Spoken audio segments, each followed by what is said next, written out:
ஸ்ரீ பரத ருக்ணரை ஆதிசக்தியை லட்சுமி சரஸ்வதி சாவித்ரி காயத்ரி அம்மனை அகலி திரௌபதி சீதை தாரகை மண்டோதரி 5 பேர்களை தேவகி குந்தி சுபத்ரை ருக்மணி சப்த ரிஷிகளின் தேவியை தசரதர் தேவி கௌசலையுடன் சிறந்த உத்தமிமார்களை ஐராணியுடன் சூரகன்னிகைகளை ஐராவதம் உச்சை சிரவம் அருமையாகிய காமதேனுவை அடர்ந்த கற்பக சோலையை அட்டதிக்குபலர் அவர்கள் தேவியை அஷ்டவசு அஷ்டகஜங்களை சித்த கிண்ணரர் கிம்புருடரை சிறந்த வித்யாதரர்களை வசிஷ்டர் மாமதேவர் காசியபர் அகஸ்தியர் அத்ரி ஆங்கிரிசை புலஸ்தியர் கிரதி புலகர் முதலான தவசீலாகிய மகான்களை மாமுனி ரிஷ்யசிங்கரை மகரிஷி சரபங்கரை பிருகுமாமுனி கௌதம ரிஷி பேர் பெற்ற விஸ்வாமித்ரரை ஜனகாதிகளை ஜனகராஜரை சுகருடன் சதா அனந்தரை வைசம்பாயனர் சுமது ஜெய்முனி பைரவர் ஜாபாலியை கபில ரிஷியுடன் கர்க்கி பாரத் ஹயக்ரீவரை பிரகஸ்பதி ஆதிசங்கராச்சாரியரை மியூட் பண்ணிக்கோ. அதான் எப்படி அதான் பண்றேன் நான். அதை எப்படி பண்றேன்னு தெரியல. அதை பண்றேன். அஷ்டகோணரை புகழ்பெற்ற ராமானுஜரை ஸ்ரீதலாசாரி ஸ்ரீ கோவிந்தரை சிறந்த மாத்வாச்சாரியரை அகில புவனத்தை காத்து ரட்சிக்கும் அஷ்டலட்சுமி நாதரை ஹனுமார் பெரிய திருவடியுடன் ஆழ்வார்கள் 12 பரம பக்தனாம் ருக்குமாங்கதன் துருவன் பக்தனாம் பிரகலாதனை பக்தி செய்திட்ட குச்சேலர் அம்பரிஷி பீஷ்மர் விதுரர் பாஞ்சாலியை ஆதி மூலத்தை கூபி அழைத்திட்ட அறிவு மிகுந்த கஜேந்திரனை ஹரனை துதி செய்த பானராவண பிரிங்கி சண்டிகேச பக்தரை அப்பர் சுந்தரர் ஞான சம்பந்தர் 63 தங்களை ஜெயதேவருடன் துளசிதாசரை ஹரிச்சிறந்த பக்திமான்களை பக்தர் குழாங்களை பகவான் மூவரை பாரில் உள்ள புண்ணிய நதிகளை ஏற்றி தொழுதிட்டேன் ஹிருதய சுத்தியுடன் போற்றினேன் பெரியோர்களை புதிய காலத்தில் உள்ளம் தெளிந்தினான் ஹிருதயத்தில் பரதேவியின் பாத கமலத்தை தியானம் பண்ணியே பவக்கடல் கடந்தேறினே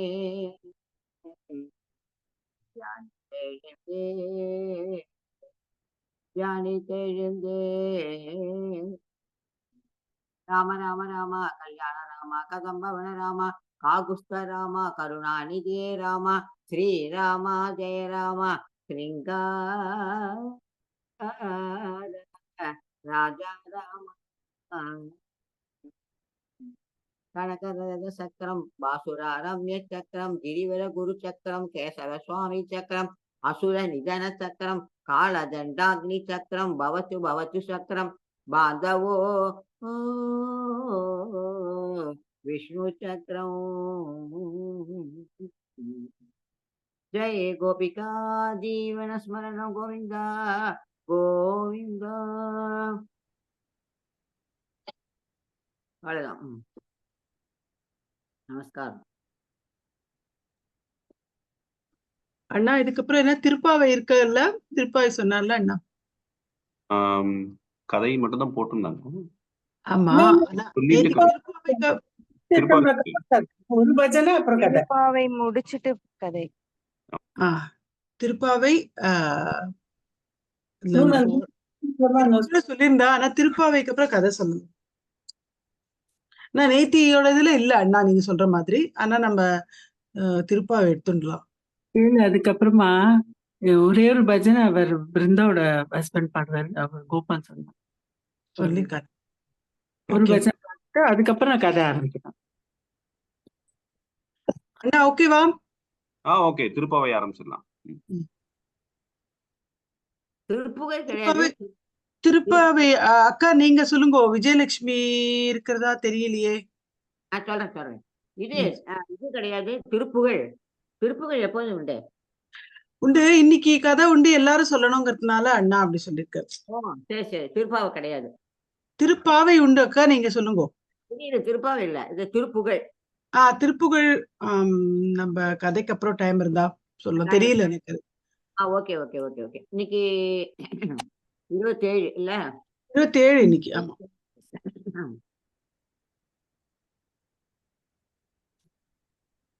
கூடாரை வெல்லும் சீர் கோவிந்தாவுள் தனை ஆடி பறை கொண்டு யாம் பெரும் சௌமானம் நாடு புக பரிசினால் நன்றாக சூடகமே தோள்வளை தோடே சேவி பூவே பாடகமே என்றனைய பல் ஆடை ஒடு போ அதன் பின்னே பால் சோறு மூடனை பெய்து முழங்கை வழி வர கூடியிருந்து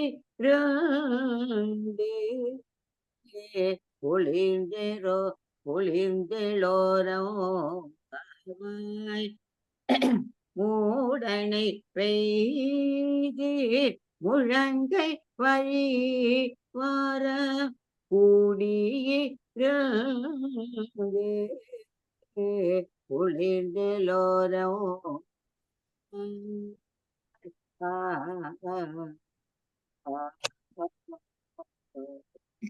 ஆண்டாள் திருவடிகளே சரணம்.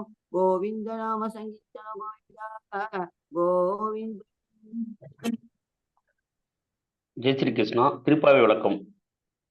பகையர் வெல்லும் சிறப்பு உடைய கோவிந்தா, உன்னை வாயார பாடி மனதார நினைத்து வேண்டும் பறை கொள்வோம். அதற்கு மேலும் யாம் பெறும் பரிசு பொருட்கள் மாந்தர்களை புகழும்படியான சூடகம், தோல்வளை, தோடு, செவிப்பு பாடகம் போன்ற பலவிதமான ஆபரணங்களையும் ஆடைகளையும் அணிந்து மகிழ்வோம். அதன் பிறகு பால் சோறு மறையும் அளவுக்கு அதில் நெய் ஊற்றி சேர்த்து உண்போம். அனைவரும் கூடி அதை சாப்பிடும்போது எங்கள் முழங்கை வரை நெய் ஒழுகும். அதை கண்டு நீ மனம் குளிர வேண்டும். ஆண்டாள் திருவடி போற்றி.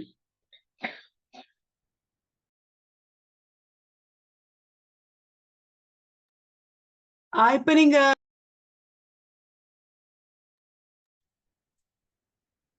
வாய்ஸ் கேட்கல.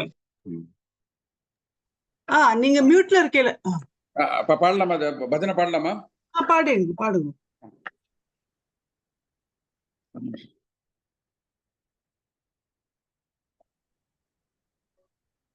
மியூசிக் கூட பாடுறேன்.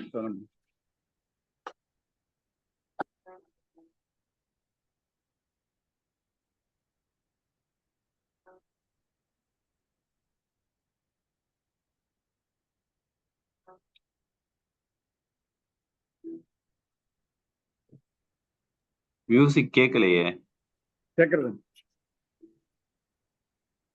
கேக்குறதா?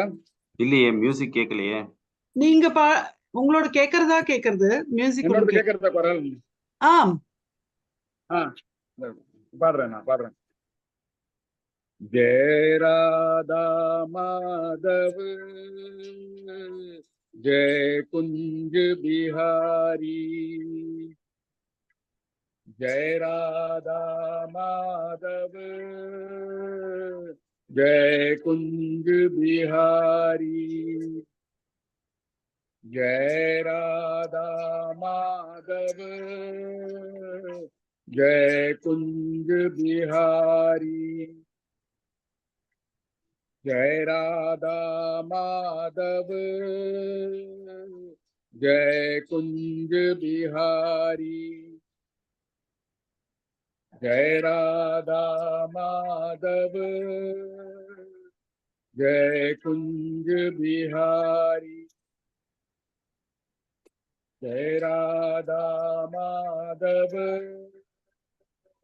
जय कुंज बिहारी, जय गोपी जन वल्लभ, जय गोपी जन वल्लभ,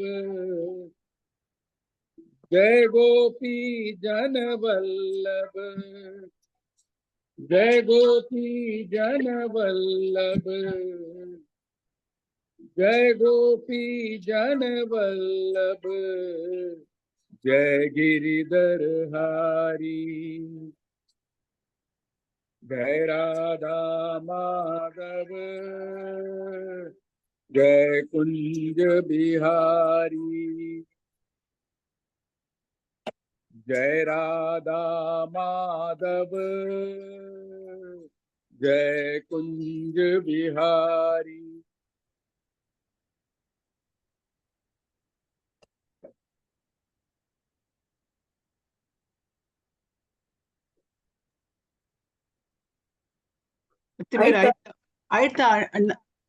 முடிச்சுட்டோமா? ஆயிடுத்து. ஒன்னும் இருக்கு பேராபட்ட முடிச்சுட்டோமா? போருமா? நாளைக்கு திருப்பியும் ஜாயின் பண்ணுங்க நீங்க பின்ன. ஓகே.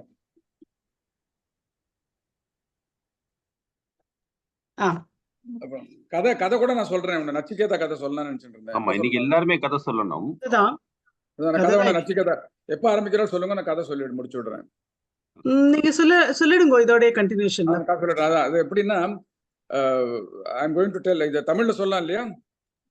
தமிழ்ல தான் சொன்னா நல்லது. தமிழ்ல தான் இங்கிலீஷ்ல தமிழ்ல சொல்லுங்க. தமிழ்ல சொல்லுங்க. அச்சா, நான் வந்து எப்படின்னா இந்த கதோபனிஷத்துல நச்சிகேதாவோட கதை சொல்றேன். நச்சிகேதா வந்து வாஜிஸ்ரவசுன்னு ஒரு மகரிஷி இருந்தார். வாஜிஸ்ரவசுன்னு பேரு. அந்த வாஜிஸ்ரவசு வந்து அந்த வாஜிஸ்ரவசோட புள்ள வந்து நச்சிகேதா. நச்சிகேதாவோட என்ன பெருமைன்னா, வந்து சின்ன வயசுலயே அவன் வந்து நேர உயிரோட யமலோகத்துக்கு போயிட்டு பிரம்மோபதேசம் வாங்கிட்டார் நச்சிகேதா. அது எப்படின்னா, அந்த வாஜிஸ்ரவசு வந்து ஒரு பெரிய யாகம் பண்றார். அந்த யாகத்துல வந்து நல்ல பெரிய யாகம் பண்ணி அதுல வந்து தனக்கு பெரிய தன்னோட எல்லா சகல சொத்து சம்பத்துகளையும் ஒன்னொன்னா தானம் பண்ணிட்டே இருந்தார். நச்சிகேதாவும் அந்த தானத்தை முதல்ல இருந்து நல்ல அவன் ரொம்ப ரொம்ப கெட்டிக்கார பையன். நச்சிகேதா பார்த்துட்டு இருந்தான் தானத்துல என்ன நடக்கிறதுன்னு. எல்லா தானத்தையும் கொடுத்துடுறாரு. கடைசியில வந்து இந்த பசுமாட்டு தானத்தை கொடுக்குறாரு. பசுமாட்டு தானத்தை கொடுக்கும் போது பையன் பாக்குறான், இது மாதிரி அதை வந்து வயசான கழங்கட்டையான பசுமாட்டெல்லாம் கொடுத்துட்டு இருக்காரு அந்த வாஜிஸ்ரவசு. பிரயோஜனம் இல்லாத மாடெல்லாம் கொடுத்துட்டு இருக்காரு. அப்ப நச்சிகேதா வந்து அவனுக்கு புரிஞ்சு விடுறது, இது மாதிரி ஒன்னும் பிரயோஜனம் இல்லாத மாடெல்லாம் கொடுத்துட்டு இருக்கானே அப்படின்னு. நச்சிகேதா வந்து இந்த யாகத்தை நிறுத்தி அப்பாட்ட கேட்கிறாரு. நச்சிகேதா அந்த பையன் கேட்கறான், சின்ன பையன், அவனுக்கு என்ன 10 வயசுக்குள்ள 5-6 வயசு கூட இருக்காது. அந்த பையன் கேட்கறான் அப்பாட்ட, அப்பா தானம் நீ கொடுக்கும்போது எல்லாருக்கும் உபயோகம் உள்ள சாமான தானே கொடுக்கணும், நீ இதை வந்து உபயோகமத்த மாடெல்லாம் கொடுத்துட்டு இருக்கியே, இதுல என்ன பிரயோஜனம் அப்படின்னு அப்பாட்ட கேட்கறான் நச்சிகேதா. அப்பா வந்து பதிலே சொல்லல அதுக்கு. அப்பா என்ன சொல்றாருன்னா, இருக்கிற எல்லா சொத்தையும் நான் வேண்டிட்டேன், அதுல என்னோட மாடும் என்னோட சொத்து சேர்ந்ததுதான், அதனால மாடையும் கொடுத்துட்டு இருக்கேன் அப்படின்னு சொல்றாரு. அப்ப நச்சிகேதா திரும்ப கேட்கறான், அப்ப பிரயோஜனம் இல்லாத மாடெல்லாம் கொடுத்து யாகத்துல தானத்துல கொடுத்து என்ன பிரயோஜனம், ஒன்னும் பிரயோஜனம் இல்லாத சாமான கொடுத்து ஒன்னும் பிரயோஜனம் இல்லை அப்படின்னு கேட்கறான். அப்ப வந்து நச்சிகேதா நச்சிகேதா எல்லா சொத்தையும் கொடுக்குற அப்படிங்கிற, நானும் உன்னோட சொத்து தானே, நீ என்ன யாருக்கு கொடுக்க போற அப்படின்னு நச்சிகேதா கேட்கறான். அவர் பதிலே சொல்லல. அப்பா அவன் விடல. அந்த பையன் திரும்ப கேட்கறான் 2வது வாட்டி, நானும் உன்னோட சொத்து தானே, நானும் உன்னோட புள்ள தானே, நீ என்ன யாருக்கு கொடுக்க போற அப்படின்னு அப்பாட்ட கேட்கறான் வாஜிஸ்ரவசுட்ட. அதே மாதிரி 3rd டைம் கேட்கறான். ஒரு 10 வாட்டி கேட்கறான் அப்பாட்ட. அப்பா பதிலே சொல்லல. அப்பா கடைசியில கோவம் வருது வாஜிஸ்ரவசுக்கு. கோவம் வந்துட்டு, நான் உனக்கு யமனுக்கு கொடுக்குறேன்டா அப்படிங்கிறாரு. அப்ப அந்த சின்ன பையன் என்ன சொல்றான், சரி அப்பாட்ட ரொம்ப மரியாதை, அப்பாவுக்கு நமஸ்காரத்தை பண்ணிட்டோ நான் யமலோகத்துக்கு போறேன், நான் போயிட்டு நீ என்ன யமனுக்கு கொடுக்க போறேன், நான் யமலோகத்துக்கு போறேன் அப்படின்னு போறான். யமலோகத்துக்கு உயிரோட போறான். அவன் நடந்து போயிட்டு யமலோகத்துல போய் உட்காந்துருக்கான். அங்க யமன் இல்லை. ஸோ அந்த யமலோகத்து வாசல்ல உட்காந்துருக்கான். 3 நாள் சாப்பிடல, பட்னியோட உட்காந்து. யமன் எங்கேயோ வெளியில போயிருக்காரு. இந்த யமனோட இவெல்லாம் வந்து அந்த யாரெல்லாம் எமனோட அசிஸ்டன்ஸ் எல்லாம் இருக்காளோ, ஐயோ இந்த பையன் இங்க வந்திருக்கானே, இப்போ அவனுக்கு இன்னும் யமலோகத்துக்கு வரதுக்கு டைம் ஆலையே, எதுக்கு உட்காந்துருக்கானோ தெரியல அப்படின்னு சொல்லிட்டு உட்காந்துருக்கான் யமலோக. அப்ப யமன் வந்து இல்ல எங்கேயோ வெளியில போயிருக்காரு தன்னோட வேலைக்கா. அப்புறம் யமன் 3 நாள் கழிச்சு திரும்பி வர்றாரு. வந்து பார்த்தா இந்த பையன் உட்காந்துருக்கான். யமன் கேட்கிறார், நீ எதுக்கா வந்த அப்படின்னு கேட்கறாரு. அப்புறம் அதித்தி, ஐயோ அதித்தி, அப்புறம் வந்து அவன் அதித்தி ஆச்சு அந்த பையன், இவனுக்கு எல்லாரும் சாப்பாடு போட்ட, தன்னோட அசிஸ்டன்ட் எல்லாம் கூப்பிட்டு இவனுக்கு சாப்பாடு போட்டியா, நல்லா கவனிச்சுண்டு அதித்தி அதித்தியா ட்ரீட் பண்ணலாம் யமன் கேட்கறாரு. அப்போ அவெல்லாம் சொல்றா, நாங்க இவன் வந்து 3 நாளா இருக்கான், இவனுக்கு டைம் ஆல, ஆனா வந்து எதுக்கு வந்தேன்னு சொன்னா நான் யமனை பார்க்கணும்னு சொல்லிட்டு இருக்கான் அப்படின்னாரு. ஸோ உடனே யமன் கேட்கறாரு. உடனே அவன் சொல்றான் எல்லா கதையும். நான் எங்க அப்பாட்ட கேட்டேன், எங்க அப்பா யாகம் பண்ணிட்டு இருந்தார், அவர் வந்து தன்னோட பிரியமால வஸ்து தானம் தர்மங்கள், தன்னோட சொத்து பிரியமுள்ள சாமான்லாம் கொடுத்துட்டு என்ன யாருக்கு கொடுக்க போறேன்னு சொன்னார். நான் யமனுக்கு கொடுக்க போறேன் அப்படின்னு சொன்னார். நான் வந்து எங்க அப்பா சொன்னதுனால நான் எங்க அப்பாவோட ஆக்யாவை இது பண்றதுக்கு, எங்க அப்பா சொன்ன ஆர்டரை நான் ஃபாலோ பண்றதுக்கு நான் வந்து எங்க அப்பா சொன்னபடி நான் வந்து யமலோகத்துக்கு வந்துட்டேன். நீ வந்து அப்போ யமன் கேட்கற, அவ அப்பாவோட மரியாதையை பார்த்துட்டு அவ அப்பா அம்மாட்ட எவ்வளவு, இந்த பையனுக்கு எவ்வளவு மரியாதை பாருன்னு சொல்லிட்டு யமனுக்கு ரொம்ப சந்தோஷம்.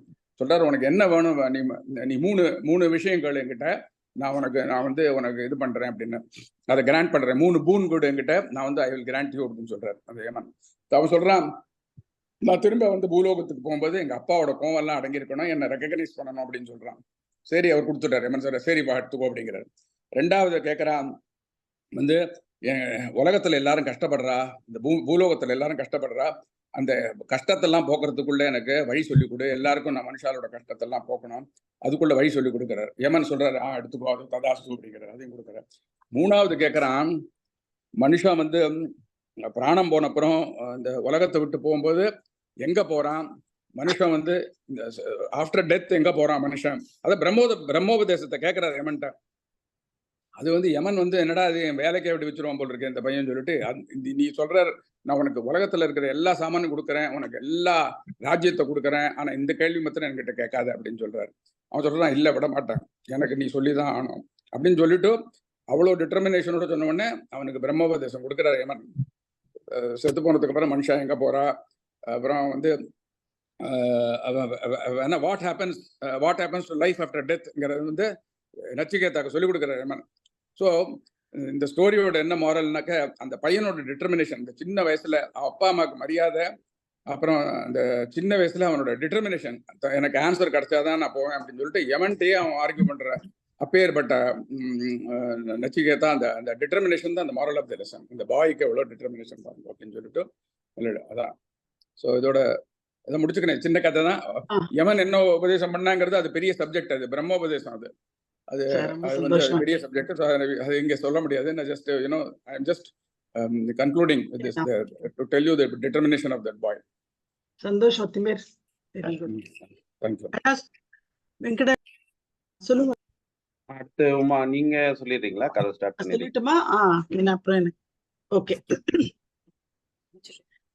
இந்த சனீஸ்வரன் எல்லாருக்கும் தெரியும், ஏஆர் சனி, இப்ப வந்து குரு பயிற்சி, சனி பிடிக்க போறது அப்படின்லாம் அது சர்ச்சையில இருக்கும் எப்போதுமே. ஸோ சனீஸ்வரன் எல்லாருக்கும் சனி பிடிக்கதான் பிடிக்கும். ஒரு நாளைக்கு அவர் நல்லதும் பண்ணுவார், போர்ச்சே நல்லதும் பண்ணிட்டு போவார். ஒரு நாளைக்கு ஹனுமார் வந்து ரொம்ப பிஸியா இருக்கார் இந்த இது சேட்டு பந்தம் கட்டுறதுல. ஸோ எல்லா கல்லுலயும் ராம் ராம்னு எழுதி கொடுக்குறார். ஒரு குரங்கிட்டியா மீன்ஸ் ஒரு வானர சேனை கொடுக்குற, அவ வந்து இந்த நதியில போட்டு வரா. அந்த வேலை பண்ணிட்டு இருந்துச்சு. சனி பகவான் வர்றார். ஹனுமந்தா, இன்னைக்கு நான் உன்னை பிடிக்க வந்திருக்கேன்னு. என்ன பிடிக்க வந்திருக்கியா? நான் ரொம்ப பிஸியா இருக்கேன்ப்பா, இப்ப எனக்கு சுத்தமா டைமே இல்லை, சமயம் இல்லை, நீ வந்து என்ன பண்றது சொல்லு, நீ வெயிட் பண்ணுனா. அப்புறம் ரொம்ப வெயிட் பண்றாரு. என்ன நீ இப்படி இதா இருக்கியே, ஆனா நான் வந்து எதுக்கு நீ என்ன பிடிக்கணும், நான் பாட்டுக்கு இருக்கேன், என்ன வேணும் சொல்லு, நான் எல்லாம் பண்றேன், நீ என்ன எதுக்கு பிடிக்கணும் சொல்ற, நான் பாட்டுக்கு என்னோட இதுல இருக்கேனே அப்படிங்கிற.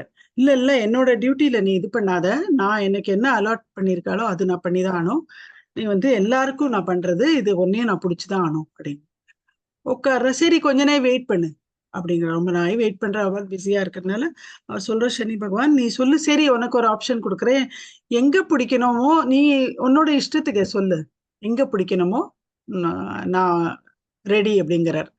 உடனே அவர் சொல்றாரு, நீ என் கையில வந்து உட்கார முடியாது, ஏன்னா என் கை பிஸியா இருக்கு, நான் எழுதிட்டு இருக்கேன் ராம் ராம்னு. ஓகே, அது சரி. அப்புறம் நீ வந்து என் நெஞ்சில வந்து உட்கார முடியாது, ஏன்னா இங்க வந்து ராமர் இருக்கார், அதனால இங்கேயும் இடம் இல்லை உனக்கு. சரி, அடுத்தது என்ன பண்ணலாம்? என் சரணத்துல உட்காரலாமா? முடியாது, நீ ஒரு பெரிய பகவான், என் சரணத்துல எப்படி உன்னை உட்கார வைக்க முடியும்? தான் ஆனோம் உங்ககிட்ட, நான் இதுதான். சரி, அவர் அனுமான் சொல்ற, சரி நீ என்ன பண்ணு, உன் தலையில ஒரு சின்ன இடம் கொடுக்குறேன், இங்க வந்து உட்காந்துரு அப்படிங்கிற. சரின்னு சனி பகவான் சொல்ற, சரிப்பா அப்பாடா நம்மளுக்கு வந்து ஒரு இது கிடைச்சிட்டுன்னு சொல்லிட்டு போய் தலையில போய் உட்காந்துறாரு. தலையில உட்காண்ட உடனே கொஞ்ச நேரம் ஆறுது, அவர் ராம் ராம் எழுதி எழுதி அந்த கல்லை பாட்டு கொடுத்துட்டு இருக்கார்.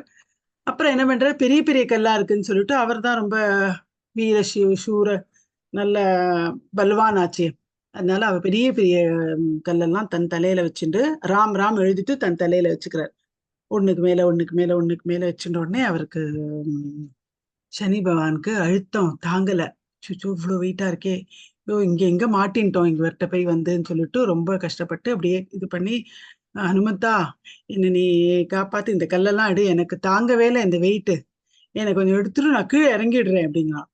உடனே ஹனுமான் வந்து எல்லா எடுத்த உடனே அவர் வந்து இறங்கி, 7 வருஷமா உனக்கு 7 செகண்ட் கூட உன்னை நான் பிடிக்க முடியலையே அப்படின்னா. ஏன்னா நம்ம அதுதான் அவரோட இதுன்னு சொல்லணும்.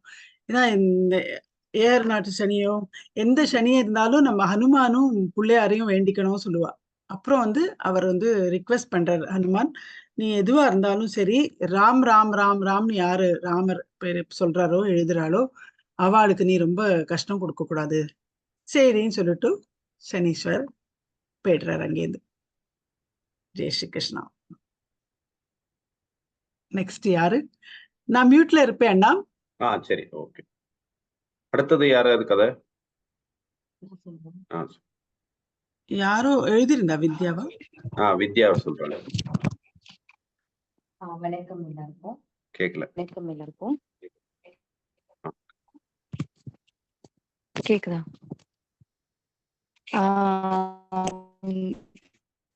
கருட கதை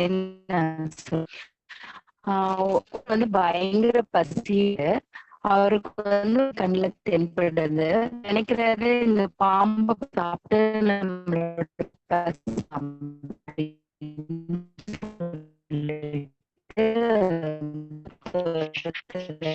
வாய்ஸ் சரியா கேட்கல. வாய்ஸ் சரியா கேட்கல. சாப்பிட வாய்ஸ் கேட்கல சரியா. இப்ப கேக்குதா? இப்ப கேக்குது வித்யா. கேக்குது. டிஸ்டர்ப் ஆகுது. இப்ப கேக்குதா? கேக்குது வித்யா.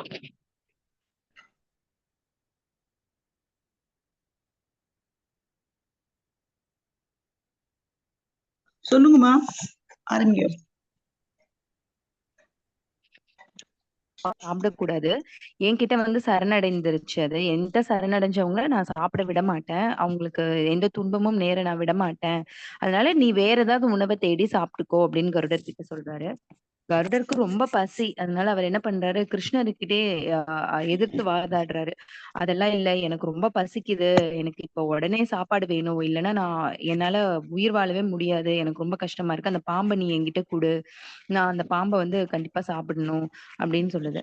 அப்ப கிருஷ்ணர் வந்து சொல்றாரு, உனக்கு தெரியும் நான் என்கிட்ட சரணடைஞ்சவங்களுக்கு நான் என்னைக்குமே அவங்களுக்கு துணையா இருப்பேன், அவங்களுக்கு துன்பம் நேர விட மாட்டேன், அதனால நீ அந்த பாம்பை எடுத்துட்டு போக கூடாது அப்படின்னு அவர் சொல்றாரு. உடனே கருடருக்கு வந்து ரொம்ப கோவம் வந்துருது அவருக்கு. அவர் சொல்றாரு, உன் குடும்பத்தை நான் எவ்வளவு சுமந்திருப்பேன், உன்னை நான் எவ்வளவு தூரம் எல்லா இடத்துக்கும் தூக்கிட்டு போயிருப்பேன், எல்லாம் பண்ணிருப்பேன், எனக்காக நீ இது கூட பண்ண மாட்டியா, நான் ரொம்ப பசியா இருக்கேன்ற, நீ அந்த பாம்பை தர மாட்டியா அப்படின்னு சொல்றாரு. அப்போ கிருஷ்ணர் வந்து சிரிச்சுட்டு அவர் வந்து சொல்றாரு, சரி ஓகே, நீ என் குடும்பத்தை எல்லாம் தூக்கிட்டு போன, எல்லாமே நீ தான் பண்ண, சரி உன்னால முடிஞ்சா இன்னைக்கு என்னோட இந்த சுண்டு விரல நீ தூக்கிட்டு போய் காட்டு அப்படின்னு சொல்றாரு. உடனே கருட பகவான் ரொம்ப அகங்காரத்தோட வந்து உன் சுண்டு விரல தானே அப்படின்னு சொல்லிட்டு வந்து தூக்குறாரு. ஆனா அவரால என்ன முடியுதுன்னா, கொஞ்சம் கூட அசைக்க கூட முடியல அவரால. ரொம்ப கஷ்டப்பட்டு ரொம்ப கஷ்டப்பட்டு முயற்சி பண்றாரு. ஆனாலும் அவரால சுண்டு விரல கூட அசைக்க முடியல. அப்பதான் கருட பகவான் வந்து உணர்றாரு. நாம வந்து நம்ம விஷ்ணு பகவான் அவர் குடும்பத்த நம்ம வந்து சுமந்தோம்னு நமக்கு தான் தலைகணம் ஏறி இருக்கு. ஆனா அதெல்லாமே அவருடைய அருள் தான். அவருடைய அருள் இல்லைன்னா நமக்கு இந்த பாக்கியம் கிடைச்சிருக்காது. அப்படிங்கிறத உணர்ந்து தன்னோட அகங்காரத்த வந்து விலக்கி வச்சுட்டு கிருஷ்ணர்கிட்டயும் விஷ்ணு பகவான் கிட்ட அவர் சரணடைகிறார். என்ன மன்னிச்சிரு, நான் தெரியாம தவறா நினைச்சிட்டேன். நான் தான் எல்லாம் பண்றேன் அப்படின்ற எண்ணத்தை வந்து நான் இனிமேல் விட்டுடுறேன், என்ன மன்னிச்சிரு அப்படின்னு சரணடைகிறார். வணக்கம். Very nice. தீதி சொல்றேங்கிற உமா. தீதி சொல்றேன்னு சொல்றா. தீதி நமஸ்காரம். சுப்ரபாத். வீடியோ ஆன் பண்ணுங்க தீதி. வீடியோ ஆன் பண்ணுங்க. வேணுமா? சரி. இது மகாபாரதத்துல ஒரு லோக்கதை மாதிரி. ஆனா எனக்கு ரொம்ப படிச்சதுல ரொம்ப பிடிச்சது. குருஷேத்திர மகாபாரத யுத்தம் நிச்சயம் ஆயிடுறது, தீர்மானம் பண்ணிடுறா. குருஷேத்திரத்தை அவ செலக்ட் பண்ற இந்த இடத்துல யுத்தம் நடக்கணும்னு. சோ அந்த சமயத்துல அவ என்ன பண்றான்னா எல்லாம் அந்த இடத்தெல்லாம் சரி பண்றதுக்கு எல்லாம் தயார் பண்ணிட்டு இருக்கா. அந்த இடத்துல ஒரு மரம் ஒண்ணு இருக்கு. அந்த மரத்துல ஒரு குருவி தன்னோட சின்ன குஞ்சுகளோட அங்க இருக்கு. அதுக்கு கீழே வந்து ஒரு 4-5 பேர் அங்க நிக்கிறா. நின்னுட்டு அவ கையில அந்த ஆக்ஸ் எல்லாம் இருக்கு. அவ சொல்ற இந்த இடத்தெல்லாம் சரி பண்ணணும், இனிமே இந்த மரத்தெல்லாம் நம்ம வெட்டணும் அப்படிங்கிற. அப்போ மேல இருக்கிற குருவி அந்த குருவியோட குஞ்செல்லாம் சொல்றது, இனிமே நம்ம என்ன பண்ண போறோம், இதெல்லாம் போனா நம்ம அந்த குஞ்செல்லாம் ரொம்ப சின்னது, பறக்க கூட முடியாது. சோ நம்ம என்ன பண்ண போறோம், நமக்கு என்ன செய்யறது அடுத்தது அப்படின்னு இருக்கிற போது அந்த குழந்தை எல்லாம் சொல்றது, அவ அம்மா சொல்ற அந்த குருவி சொல்றது, கவலைப்படாது எல்லாம் இதாகும். மரத்துல அவள்லாம் வெட்ட ஆரம்பிச்சு விடுறா. அந்த சமயத்துல அர்ஜுன் கிருஷ்ணர் 2 பேரும் அந்த பக்கம் வர வந்தது. இந்த குருவி சொல்றது இந்த கிருஷ்ணருக்கு காது கேட்கறது. கேட்டு இவ வந்து இருக்கிற போது அந்த மரம் வெட்டி கீழே விழுறது. அந்த சமயத்துல எதிர்த்தாப்புல ஒரு யானை ஒண்ணு வருது, ரொம்ப பயங்கரமா ஓடி வருது. வந்த உடனே அர்ஜுன் தன்னோட காண்டிவை எடுத்து அத அம்பு அடிக்கணும் அப்படின்னு பாக்குறான். அப்ப கிருஷ்ணர் சொல்ற, இரு நான் அடிக்கிறேன் அப்படின்னு சொல்லும்போது அவர் அடிச்சானாக்கா அந்த யானை மேல படாத அந்த அம்பு வந்து மணி மேல விழுந்துடுது. மணி மேல பட்டு மணி கீழே விழுந்துடுது. அர்ஜுன் நினைச்சுக்கிறான், என்ன பெரிய இது, ஒரு யானை எதிர்த்தாப்புல இருக்கு, கிருஷ்ணன் நானும் அடிக்க முடியல, இந்த சின்ன வேலை கூட நான் பழம்படின்னு மனசுக்குள்ள நினைச்சுக்கிறான். ஆனா அவன் பட யோதா இல்லையா, அதனால சரி ஆயிடுத்து. யுத்தம் எல்லாம் முடிஞ்சு போயிடுத்து, எல்லாம் ஆயிடுத்து. ஆனா இந்த ஒரு மனசுல மாத்திரம் அர்ஜுனுக்கு இருந்துட்டே இருக்கு, என்னடா அன்னைக்கு எந்த கூட பண்ண முடியலன்னு. முடிஞ்சு 2 பேரும் திரும்ப அந்த நிரீக்ஷன் பண்றதுக்கு போற. யுத்த பூமியில எல்லாம் இது கிடக்கு, நிறைய பேரு போனோம், அதெல்லாம் இருக்கு, எல்லாம் இப்படி பார்த்துன்னு போற போது இப்படி பாக்குற போது அங்க அந்த மணி தெரியறது அவளுக்கு. எப்போ இருந்த அந்த மணி தெரிஞ்ச போது அவளுக்கு நினைவு வருது, அரே இது அதே மணி தானே நம்ம இது பண்ணினது அப்படின்னு. அதை பாக்குறான். பாக்குற போது கிருஷ்ணர் சொல்றார், சரி எடுத்து பாரு அது அப்படின்னு. பார்த்தானாக்க அதுக்கு அடியிலேருந்து அந்த குருவி அந்த குஞ்சுகள், அதுக்கு கொஞ்சம் 18 நாள் ஆயிடுத்து, கொஞ்சம் அது பெருசாகி பறக்கிறதுக்கு லாயக்கா இருந்தது. அர்ஜுனுக்கு ஆச்சரியமா இருக்கு, இவ்வளவு பெரிய யுத்தத்துல இவ்வளவு பேர் வந்து போயிருக்கா, ஆனா இது வந்து கீழே கடந்தது, அப்படியே எப்படி அது காப்பாற்றப்பட்டது அப்படின்னு ஒரு ரொம்ப பெரிய ஆச்சரியம். அப்பதான் அவன் கிருஷ்ணனுடைய அருமை, அவருடைய பெரிய கிரேட்னஸ் அவன் தெரிஞ்சுக்கிறான், டிவினிட்டி அவன் தெரிஞ்சுக்கிறான். எவ்வளவு பெரிய விஷயம், நம்ம எவ்வளவு தப்பா இது பண்ணதும் அவனோட அகங்காரம் குறையிறது. பக்தி யோகத்துக்கு இது வந்து பக்தி யோகத்துல ஒரு சின்ன ஒரு உதாரணம். சரண்டர். கேவிலே அனந்தே தைஷிச்சி ரஹாவே சித்தி அசோத்யாவே சமாதான ஹேச்சி தோர பக்தி ஆவடத்தே தேவா. அதனால மனசுல நிம்மதியும் கடவுள் மேல நம்பிக்கையும் அவர் கொடுக்கிற போது அளவுக்கு நமக்கு பொறுமையும் இருந்தானா இதை விட பெரிய பக்தியோ இதை விட பெரிய சரண்டரோ ஒண்ணுமே இல்லை. ஜாக்கோ ராகே சாயா மார் சகேனா கோய். நமஸ்காரம். இது பக்தியோட ஒரு பரிமாண கதை. நமஸ்காரம். சூப்பர். ராதா நீ வேணா சொல்லிடு, அப்புறம் நம்மளுக்கு அங்க போனோம்ல.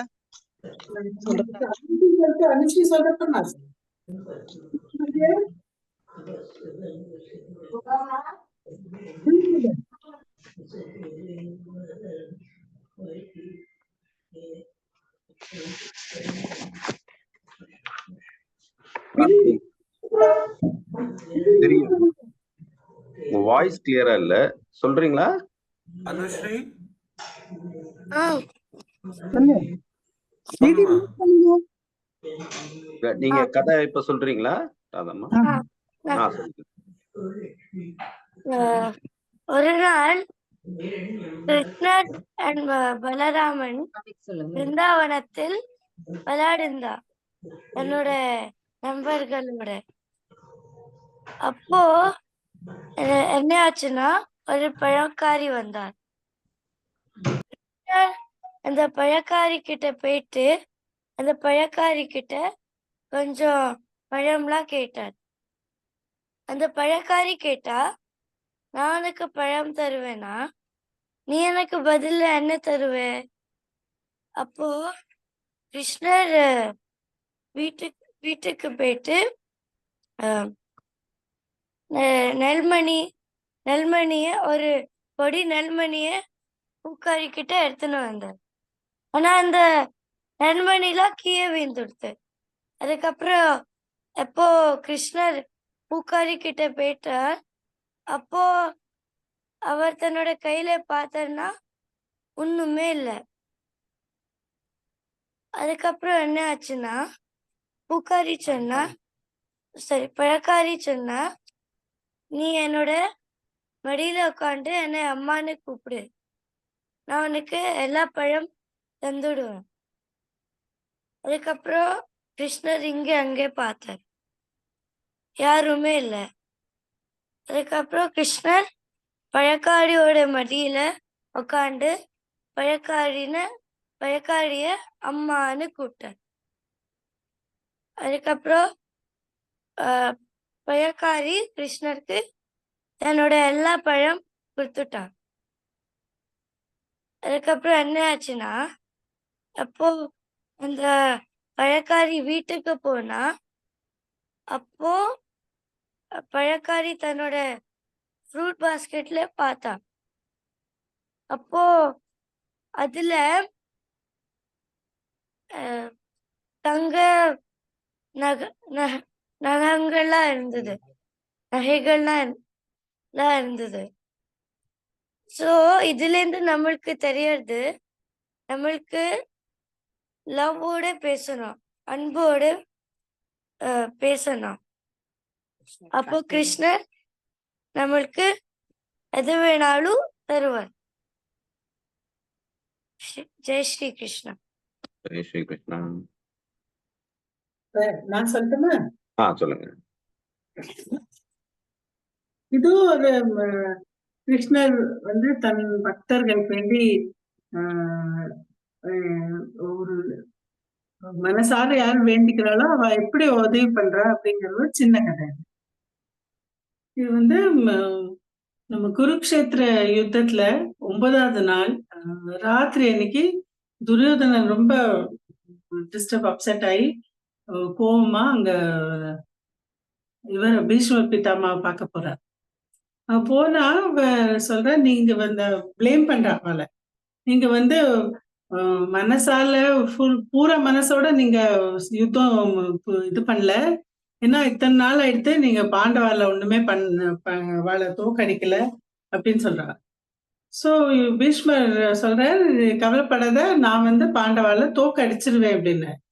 அப்ப துரியோதனன் சொல்ற, தோக்க அடிக்கிறேன்னு சொல்லக்கூடாது, அவளை நான் கொன்னுடுவேன்னு சொல்லுங்க இந்த யுத்தத்துல அப்படின்னு சொல்ற. அப்ப துரியோதனன் இவர் பீஷ்ம பிதா சொல்ற, சரி நாளைக்கு நான் பாண்டவால நாளைக்குதான் பாண்டவால நம்ம கொன்னுடலாம் அப்படின்னு சொல்லிடுறாரு. நான் துரியோதனன் சரி ஹாப்பியா நான் இந்த அஷூரன்ஸ் வேண்டிதான் வந்தேன் அப்படின்னு சொல்லிட்டு திரும்பி போறேன். அப்புறம் அவர் பீஷ்ம பிதா என்னது அப்படின்னு சொல்லிட்டு அப்படி அவரோட அந்த கட்சியில அப்படி நடந்துட்டு இருக்காரு. இந்த நியூஸ் பரவி அந்த பாண்டவ பக்கமும் போயிடுது. பாண்டவாளுக்கெல்லாம் தெரிஞ்சிருத்தோம் இப்ப நாளைக்கு யுத்தத்துல பீஷ்ம பிதாமா பாண்டவாள்லாம் கொன்னுட போறா அப்படின்னு. சோ திரௌபதி ரொம்ப கவலைப்படுறா, என்னடா அது அப்படின்னு சொல்லிட்டு அப்போ அவ சொல்றா கிருஷ்ணர் தான் நம்மள இந்த இதுல இருந்து காப்பாற்ற முடியும் அப்படின்னு சொல்லிட்டு அவ ரொம்ப வருத்தமா மனசார அவர் கிருஷ்ணர் நினைக்கிறா. கிருஷ்ணர் உடனே எய்தாப்புல வந்துட்டார். அவர் சொல்றாரு இந்த மாதிரி என்ன ஏன் இவ்வளவு கவலையா இருக்கன்னு. அப்புறம் சொல்றாரு சரி வா நீ என் பின்னாடி வாங்க. சோ திரௌபதி வந்து அவர் பின்னாடி பின்னாடி போயிட்டு இருக்காப்ப கிருஷ்ணர் அவரை கூட்டின்னு போறாரு. கொஞ்ச தூரம் கழிச்சு போயிட்டு திரௌபதி சொல்றாரு நீ உன்னோட காலோட அந்த பாதுகை கூட எனக்கு நான் அப்படின்னு வாங்கி அதை தன் தலைமையில வச்சுக்கிறார். தலைமையில வச்சுட்டு அவரை கூட்டிட்டு அந்த பீஷ்ம பிதாமாவோட அந்த கட்சிக்கு போறார். போன உடனே ஆனா அவர் சொல்ற நீ சத்தம் போடாம அவர் இப்படி பாரு கவலை நடந்துட்டு இருக்காரு, நீ சத்தமே போடாம நேர போய் அவர் கால் அடியில விழுந்துரும் அப்படி சொல்றார். சோ திரௌபதி வந்து நேர போய் காலில் விழுந்துட்டு பீஷ்ம பிதாமா அப்படியே அவர் கால நமஸ்காரம் பண்ணோன்னே சொல்ற சௌபாகியவதி பவன்னு சொல்லி தீர்க்க சுமங்கலி பவ அப்படின்னு ஆசீர்வாதம் பண்ணி அப்ப எழுந்துக்கிறச்சு பார்த்தா திரௌபதி அரே நீ எப்படி இந்த இவ்வளவு ராத்திரியில இங்க வர, இப்படி தனியா வந்தியா அப்படின்னு கேக்குற. அவ சொல்ற நீ தான் என்னோட புருஷெல்லாம் காப்பாத்தணும் அப்படி சொல்ற. சோ அவர் அது மட்டும் ரொம்ப கன்ஃபியூஷனா இருந்தது. என்னடா அது நான் இப்படி இது கொடுத்துட்டுமே நாளைக்கு எப்படி பண்றதுன்னு. அதுக்கப்புறமா சரி சொல்லிட்டு நீ தனியா வந்திருக்கியா கேட்டபோது இல்ல நான் கிருஷ்ணர் தான் கூட்டின்னு வந்திருக்கேன். சோ அவர் வந்து அந்த கன்ஃபியூஷன் கிளியர் ஆயிடுறது. சரி இந்த வேலையெல்லாம் கிருஷ்ணர் பண்ண வேலை தான் அப்படி சொல்லிட்டு அவர் பார்த்தோன்னா கிருஷ்ணர் தலையில வந்து இவளோட இது வச்சுட்டு இருக்கா, காலணி வச்சுட்டு இருக்கா. இது எதுக்கு நீ தலையில வச்சிருக்க சொன்னா அவ சொல்றா அது ரொம்ப சத்தம் போட்டுட்டு இருந்தது. சோ அவருக்கு புரிஞ்சு போயிடுது இவ சத்தம் போட்டுட்டு வந்தானா அவருக்கு தெரிஞ்சிடும் திரௌபதி வரான்னு சொல்லிட்டு அத ஒரு மாதிரி அப்படி பக்தியை பக்தால காப்பாத்துறதுக்கு வேண்டி பக்தியை காப்பாத்துறதுக்கு வேண்டி வந்து இந்த மாதிரி ஒரு இது பண்ணியிருக்காருன்னு சொல்லிட்டு அவர் வந்து சந்தோஷப்படுறார். அப்ப அவர் வந்து இவ்வளவு ஏன்னா அவருக்கு வந்து இச்சாமிருத்தி வரம் இருக்கிறதுனால அவர் டிசைட் பண்றாரு. அவரோட மைண்ட் கன்ஃபியூஷன் வந்து கிளியர் ஆயிடுத்து. அதான் இந்த மாதிரி கிருஷ்ணர் நம்பினா நம்ம அவர் மேல பக்தி வச்சோன்னா அவர் என்ன வேணா பண்ணி நமக்கு எந்த லெவலுக்கும் போய் நம்மளுக்கு வந்து காப்பாற்றுவார். அதுதான் இந்த கதையோட இது. ஜெய் ஸ்ரீ கிருஷ்ணா. சூப்பர். அடுத்தது யாரும் சொல்றீங்களா? ஃபட்டாஃபட் எல்லாரும் இது பண்ணுங்க, யாருக்கா வெயிட் பண்ண வேண்டாம். நமஸ்காரம் மம்மி, நான் சொல்லுங்க. சொல்லுங்க, சீக்கிரம் சொல்லுங்க.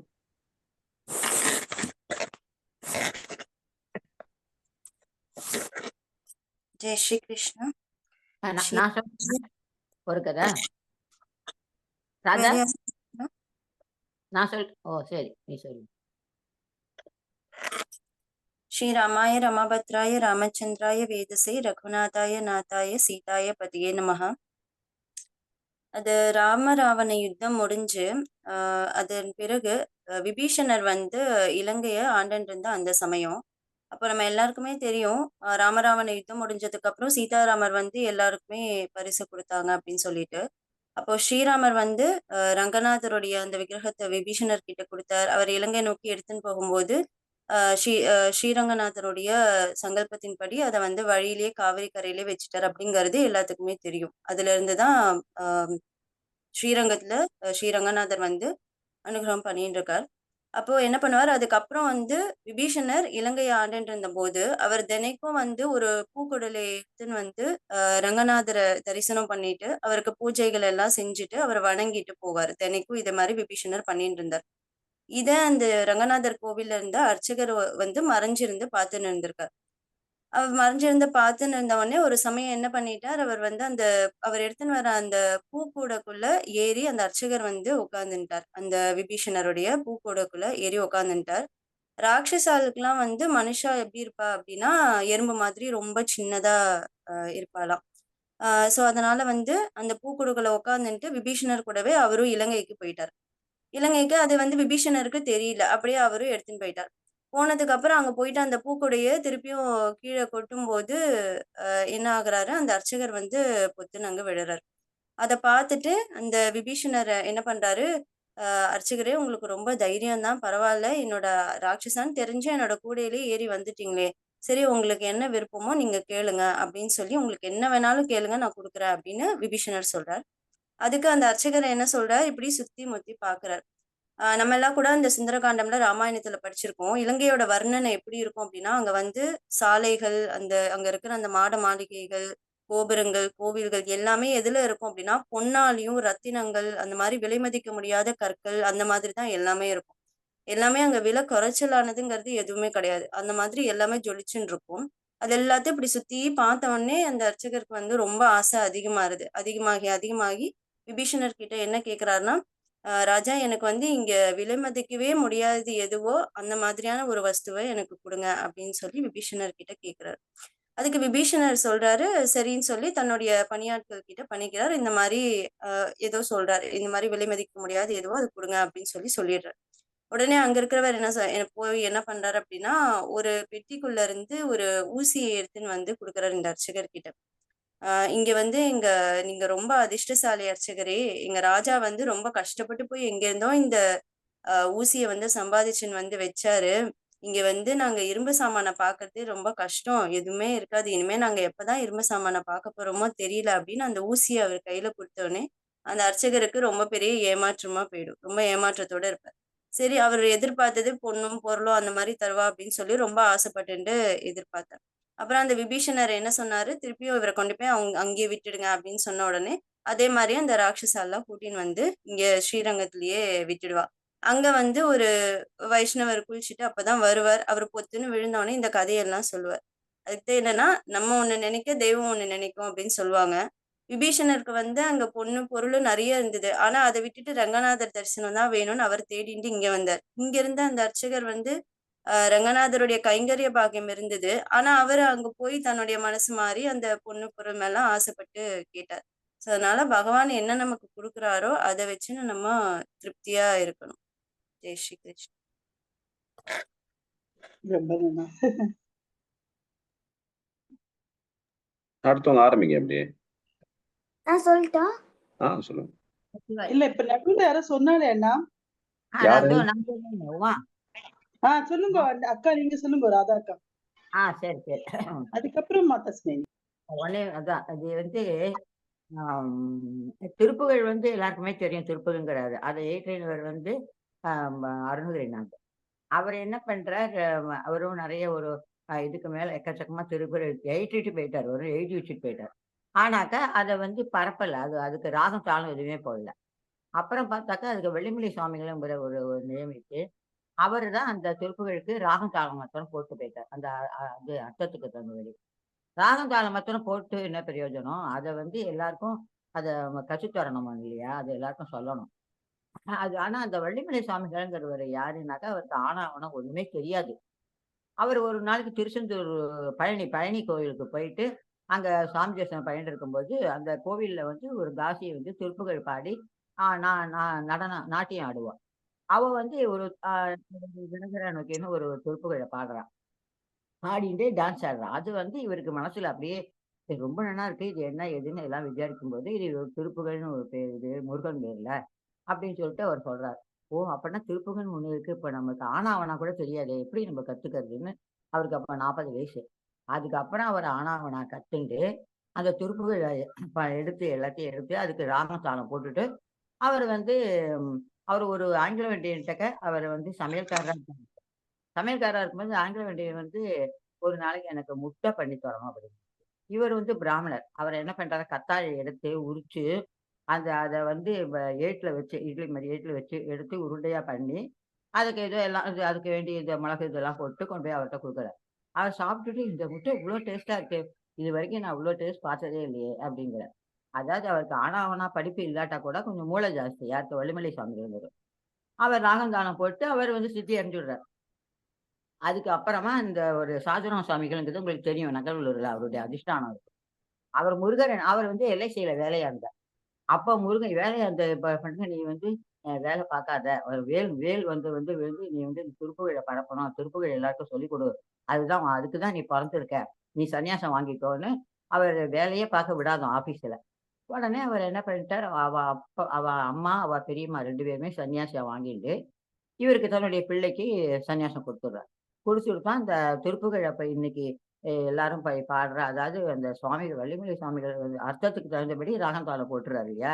அது அப்படியே இவர் எல்லாருக்கும் ஆ இது கத்துக் குடுத்துட்டுருக்காரு இப்போதைக்கு. இப்படிதான் திருப்புகழ் அந்த மாரி வருது. அதுதான் இதுலேருந்து என்ன தெரியுதுனாக்கா நமக்கு, ஆனா ஆவன்னா தெரியாட்டா கூட, நம்மளுடைய முயற்சியினால அத கத்துண்டு, அவர் எப்படியோ அதோட அர்த்தத்துக்கு தகுந்தபடி ராகம் தாளம் போட்டு, அவர் வந்து அந்த திருப்புகழ பரப்பறதுக்கு உதவி செஞ்சுட்டாரு வள்ளிமலை சுவாமிகள். நமச்சிவாய! வெற்றிவேல் முருகனுக்கு அரகரோகரா!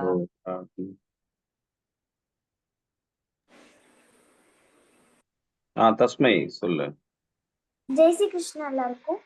நம்பிக்கை வந்து இருக்கிறதே மிக அற்புதமானது. அதை நம்ம வந்து ஒரு கரெக்டான நல்ல பிளேஸ்ல வச்சிருந்தா நம்ம லைஃப் சூப்பரா இருக்கும். அதே சமயத்துல நம்ம அது வந்து தப்பான இடத்துல வச்சிருந்தா நம்மளுடைய லைஃப் வந்து ஸ்பாயில் ஆக நிறைய சான்சஸ் இருக்கு. ஸோ அதை பத்தி தான் இன்னைக்கு ஒரு ஸ்டோரி பார்க்க போறோம். முக்தா வந்து ஒரு காலேஜ் படிக்கிற பொண்ணு. அவ வந்து அவ ஃப்ரெண்ட்ஸோட ஃபர்ஸ்ட் டைம் ட்ரெக்கிங் போயிருந்தா. அவ ட்ரெக்கிங் போயிட்டு அந்த மவுண்டனோட பீக்குக்கு போயின உடனே என்ன ஆச்சுன்னா, அவளோட லைஃப் ரோப் இருக்குல்ல, அவளோட மூஞ்சில பட்டு அவளோட கான்டாக்ட் லென்ஸ் வந்து கீழே விழுந்துருச்சு. அவ அப்படியே கீழே எத்தி பார்த்தா, ஃபுல்லா அப்படியே வேலி அப்படியே கீழே ரொம்ப டீப்பா இருந்துச்சு.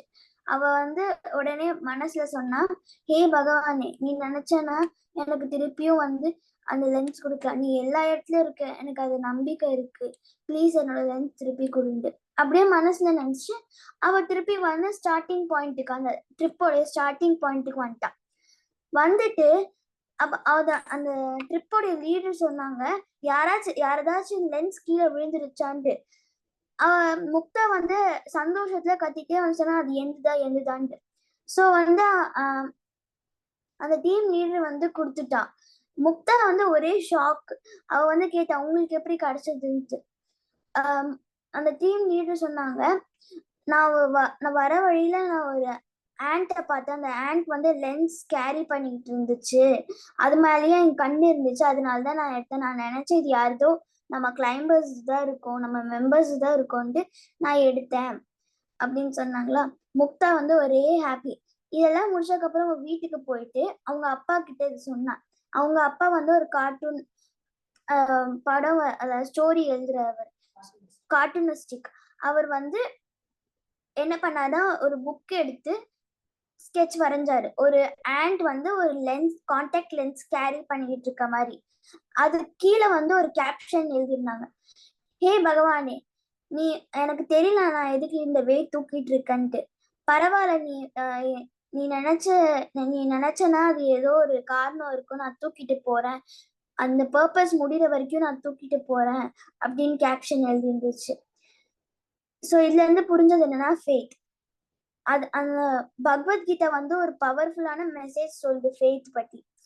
48 சாப்டர் 4th சாப்டர் 48 ஸ்லோகால, அன்யஷ்டா ஸ்ரத்தானஷ்ட சஞ்சயாத்மா வினிஷ்யதி நாயம் லோகோஸ்தி ந பரோ ந சுகம் சஞ்சயாத்மனஹ. ஜெய் ஸ்ரீ கிருஷ்ணா.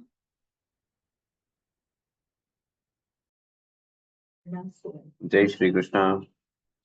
சொல்லு. ஜெய் ஸ்ரீ கிருஷ்ணா எல்லாருக்கும். இன்னைக்கு நாம பார்க்க போறது சகடாசுரனோட கதை. கம்சன் வந்து கிருஷ்ணரை கொல்றதுக்காக நிறைய அரக்கர்களை லைனா அனுப்பிச்சுட்டே வந்தான். அந்த அரக்கர்கள்ல ஒருத்தன் தான் சகடாசுரன். சகடாசுரன் வந்து கிருஷ்ணரை வந்து சின்ன பையனா இருக்கானே, அவனை எப்படி ஏமாத்தி நாம அவனை கொல்லலாம் அப்படின்னு யோசிச்சாரு. அப்போதான் வந்து அவர் வந்து ஒரு தள்ளு வண்டியா வந்து அவங்களுக்கெல்லாம் விளையாட்டு காட்டி அவங்கள மலையில இருந்து தள்ளிடலாம் அப்படின்னு சொல்லிட்டு ஒரு தள்ளு வண்டியா வந்தாரு. அப்ப வந்து கிருஷ்ணரோட நண்பர்கள்லாம் வந்து தள்ளு வண்டின்னு குஷியாகி அது பின்னாடியே ஓடிட்டு இருந்தாங்க. ஆனா கிருஷ்ணருக்கு எல்லாமே தெரியும். அவர் வந்து புத்திசாலியான குழந்தை. அவர் வந்து பின்னாடியே ஓடல. அவர் வந்து என்ன பண்ணாருன்னா, அப்படி இப்படின்னு விளையாட்டு காட்டி சகுடாசுரனையே வதம் பண்ணிட்டாரு. அப்புறம் இதுல இருந்து நம்மளுக்கு என்ன தெரியுதுன்னா, நாம வந்து இந்த மாதிரிதான் சகடாசுரன் மாதிரிதான் நம்மளுக்கு இந்த காலத்துல வீடியோ கேம்ஸ், போனு அந்த மாதிரி நிறைய வந்துருச்சு. அதெல்லாம் நம்ம கிருஷ்ணர் மாதிரி எதிர்த்து நின்னு அது பின்னாடியே போக கூடாது. இதுதான் நம்ம தெரிஞ்சுக்கிற கருத்து. ஜெய் ஸ்ரீராம். ஜெய் ஸ்ரீ கிருஷ்ணா. சாரதா, விஷ்ணு சஹஸ்ரநாமம் பெருமை சொல்றேன். ஜெய் ஸ்ரீ கிருஷ்ணா. விஷ்ணு சஹஸ்ரநாமத்தின் பெருமை எல்லோரும் புரிந்து கொண்டு சொல்வதற்கேற்ப அங்கங்கே உள்ள ரத்னங்களை சேகரித்து மாலை தொடுத்தது போல தொடுக்கப்பட்டது விஷ்ணு சஹஸ்ரநாமம். சஹஸ்ரநாமம் என்று சொன்னாலே அது விஷ்ணு சஹஸ்ரநாமத்தை தான் குறிக்கும் என்ற அளவுக்கு பெருமையுடையது. ஆதிசங்கர பகவத் பாதால் காஷ்மீரில் யாத்திரை செய்து கொண்டிருந்த போது தம் சிஷ்யரை அழைத்து புஸ்தக பாண்டாகரத்திலிருந்து லலிதா சஹஸ்ரநாமத்தை எடுத்து வரும்படி ஆகியாகித்தார். அதற்கு பாஷ்யம் பண்ண வேண்டும் என்று அவருக்கு திருவுள்ளம். அங்கிருந்து போனார் சிஷ்யர். அவர் எடுத்து வந்து கொடுத்ததை பார்த்தால் அது விஷ்ணு சஹஸ்ரநாமம். நான் இதை கேட்கலையே, நான் கேட்டது லலிதா சஹஸ்ரநாமம் அல்லவா, நீ விஷ்ணு சஹஸ்ரநாமத்தை கொண்டு வந்திருக்கே என்று சிஷ்யரை திரும்பவும் அனுப்பினார். திரும்பவும் சிஷ்யர் எடுத்து வந்தது விஷ்ணு சஹஸ்ரநாமமே இருந்தது. அப்போது ஆதிசங்கரர் சிஷ்யரை கேட்டார், நான் சொல்லுவது என்ன, நீ செய்வது என்ன? சுவாமி, நான் என்ன செய்வேன்? அங்கே போய் லலிதா சஹஸ்ரநாமத்தை எடுக்கணும்னு கையை வச்ச ஒரு சின்ன கன்யா பெண் வந்து நின்னுண்டு அதை வச்சுடு, இதை எடுத்துட்டு போன்னு சொல்கிறாள்.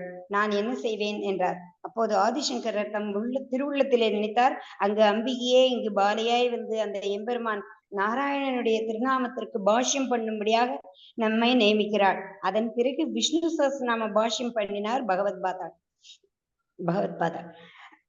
இப்படி லலிதையே போற்றும்படியான லலிதா சஹஸ்ரநாமம் எல்லோரும் கொண்டாடும்படியான ஏற்றமுடையது. எல்லா சகஸ்ரநாமங்களுக்கும் ஆதியான சகஸ்ரநாமம் இதுதான். ஆகையினாலே சகஸ்ரநாமம் என்று சொன்னாலே அது விஷ்ணு சஹஸ்ரநாமத்தை தான் குறிக்கும். 1000 திருநாமங்களுக்கு என்ன ஏற்றம்? அது சஹஸ்ரநாமம் சொல்லப்பட்டது. யாராலே? ஞானியர் அக்ரகண்யரான பீஷ்மர் என்றாலே பயப்படத்தக்கவர் என்று அர்த்தம். அம்பு படுக்கையில் இருந்தார் பீஷ்மர். அந்த காட்சியை பார்த்து தர்மபுத்திரரை அழைத்து சென்றார் பகவான் கிருஷ்ணர். அணையும் நெருப்பை போல இருக்கிறார் பீஷ்மர். அவர் போனால் தர்மத்தை சொல்ல யார் இருக்கிறார்கள்? போ, அவர் சொல்வதை போய் கேள் என்று தர்மபுத்திரரை அனுப்பினார். ஏன் பீஷ்மர் போய்விட்டால் பகவான் இருக்கிறாரே தர்மத்தை சொல்ல என்று நமக்கு கேட்க தோன்றும். பகவான் இருந்து பிரயோஜனம் இல்லை, அவரை விளங்க செய்யக்கூடிய மகான்கள் இருக்கணும். இந்த உண்மைக்கு சாட்சியமாகத்தான் பகவானே பீஷ்மர் அம்பு படுக்கையில் இருந்தபடி சொன்ன அந்த விஷ்ணு சஹஸ்ரநாமத்தை கேட்டார். பல பேர்கள் கேட்டார்கள். அவர்களுடன் அந்த வாசுதேவனே கேட்டான். அவன் சொன்னது கீதை, கேட்பது சஹஸ்ரநாமம். இப்படி அவன் ஆனந்தமாய் கேட்டதே அவன் பெருமை, உயர்வு. பராசரப்பட்டர் விஷ்ணு சஹஸ்ரநாமத்திற்கு பாஷ்யம் செய்திருக்கிறார். பகவத்குண தர்ப்பணம் என்ற அதற்கு பெயர். பகவானுடைய திருக்கல்யாண குணங்களை காட்டக்கூடிய கண்ணாடி என்று பொருள். விஷ்ணு சஹஸ்ரநாமம் என்னும் போது பகவானுடைய நாமாக்களை சொல்கிறோமோ, அவன் குணங்களை சொல்கிறோமோ என்ற சந்தேகம் வேண்டாம். அவன் குணங்களையே தெரிவிக்கும்படியான நாமாக்கள் அவை. அத்தனையும் சுகுணங்கள். சிறிய கண்ணாடியானது மிகப்பெரிய யானையின் உருவத்தை கூட காட்ட வல்லது இல்லையா? அதை போலவே சர்வ வியாபகனானவனை அந்த சின்ன சின்ன திருநாமங்கள் நமக்கு படம் பிடித்து காட்டுகின்றன. இந்த பகவத்குண தர்ப்பணம் என்கிற பாஷ்யத்திலே பராசரப்பட்டார் விஷ்ணு சஹஸ்ரநாமத்திற்குரிய ஏற்றங்களை சொல்கிறார். நித்தியம் பகவத் சன்னதியில் விளக்கேற்றி சஹஸ்ரநாம பாராயணம் பண்ற வழக்கம் வைத்துக் கொண்டால் அந்த குடும்பத்தில் சர்வ சம்பத்தும் வந்து சேரும், அந்யோன்யம் வளரும், தேவதைகள் பிரவேசிக்காது, நம் சித்தத்திலும் நுழையாது. கீதைக்கு சமானமாக ஏதாவது உலகத்திலே உண்டு என்றால் அது விஷ்ணு சஹஸ்ரநாமம் தான். கீதையை விட உயர்வானது. கீதையை சொன்னது பகவான். அந்த பகவத் சரணாரவிந்தத்திலே அச்சஞ்சலமான பக்தியுடைய ஞானி பீஷ்மர் சொன்ன வார்த்தை விஷ்ணு சஹஸ்ரநாமம். பகவானை காட்டிலும் ஞானி உயர்ந்தவரானதாலே அவர் வார்த்தைக்கு மதிப்பு அறியும். வேதமே சொல்கிறது, யஜ்யமே வேண்டாம், அவன் திருநாமத்தை சொன்னாலே போதும், யஜ்யம் பண்ணின பலன் கிடைக்கும். ஜெய் ஸ்ரீ கிருஷ்ணா. ஜெய் ஸ்ரீ கிருஷ்ணா. அடுத்து சொல்லலாமா? நமஸ்காரம். சொல்லலாமா? ஹலோ, சொல்லுங்க.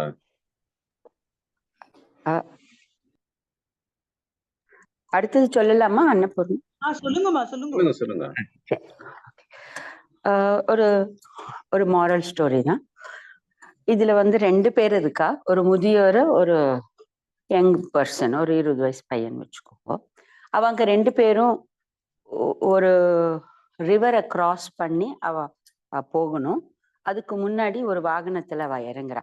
ஸோ அந்த டிராவல் டைம்ல அவங்களுடைய கான்வர்சேஷன்ல இருந்து நமக்கு கிடைக்கிற மாரல் என்ன நடக்கிறதோ அதுதான் ஸ்டோரி. ஸோ ஒரு முதியவரும் ஒரு பையனும் இறங்குறாங்க.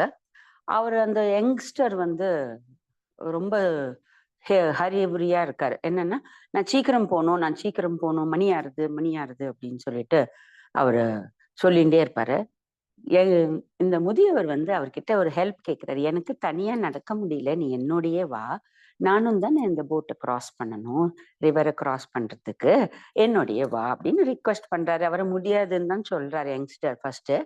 அதுக்கப்புறம் அந்த பையன் வந்துட்டு அவரு சரி ஒத்துண்டு ஹீ கீப்ஸ் வாக்கிங். இப்போ நடந்துட்டே வரும்பொழுது ஜஸ்ட் ஒரு பெரிய பாறை, ஒரு சின்ன பாறைன்னு சொல்லக்கூடாது, ஒரு பெரிய கல்லுன்னு வச்சுக்கோங்க. அது வந்து கொஞ்சம் இடைஞ்சலா இருக்கு போற வரவங்களுக்கு. அந்த சைஸ் இருக்கிற ஒரு கல் இருக்கு.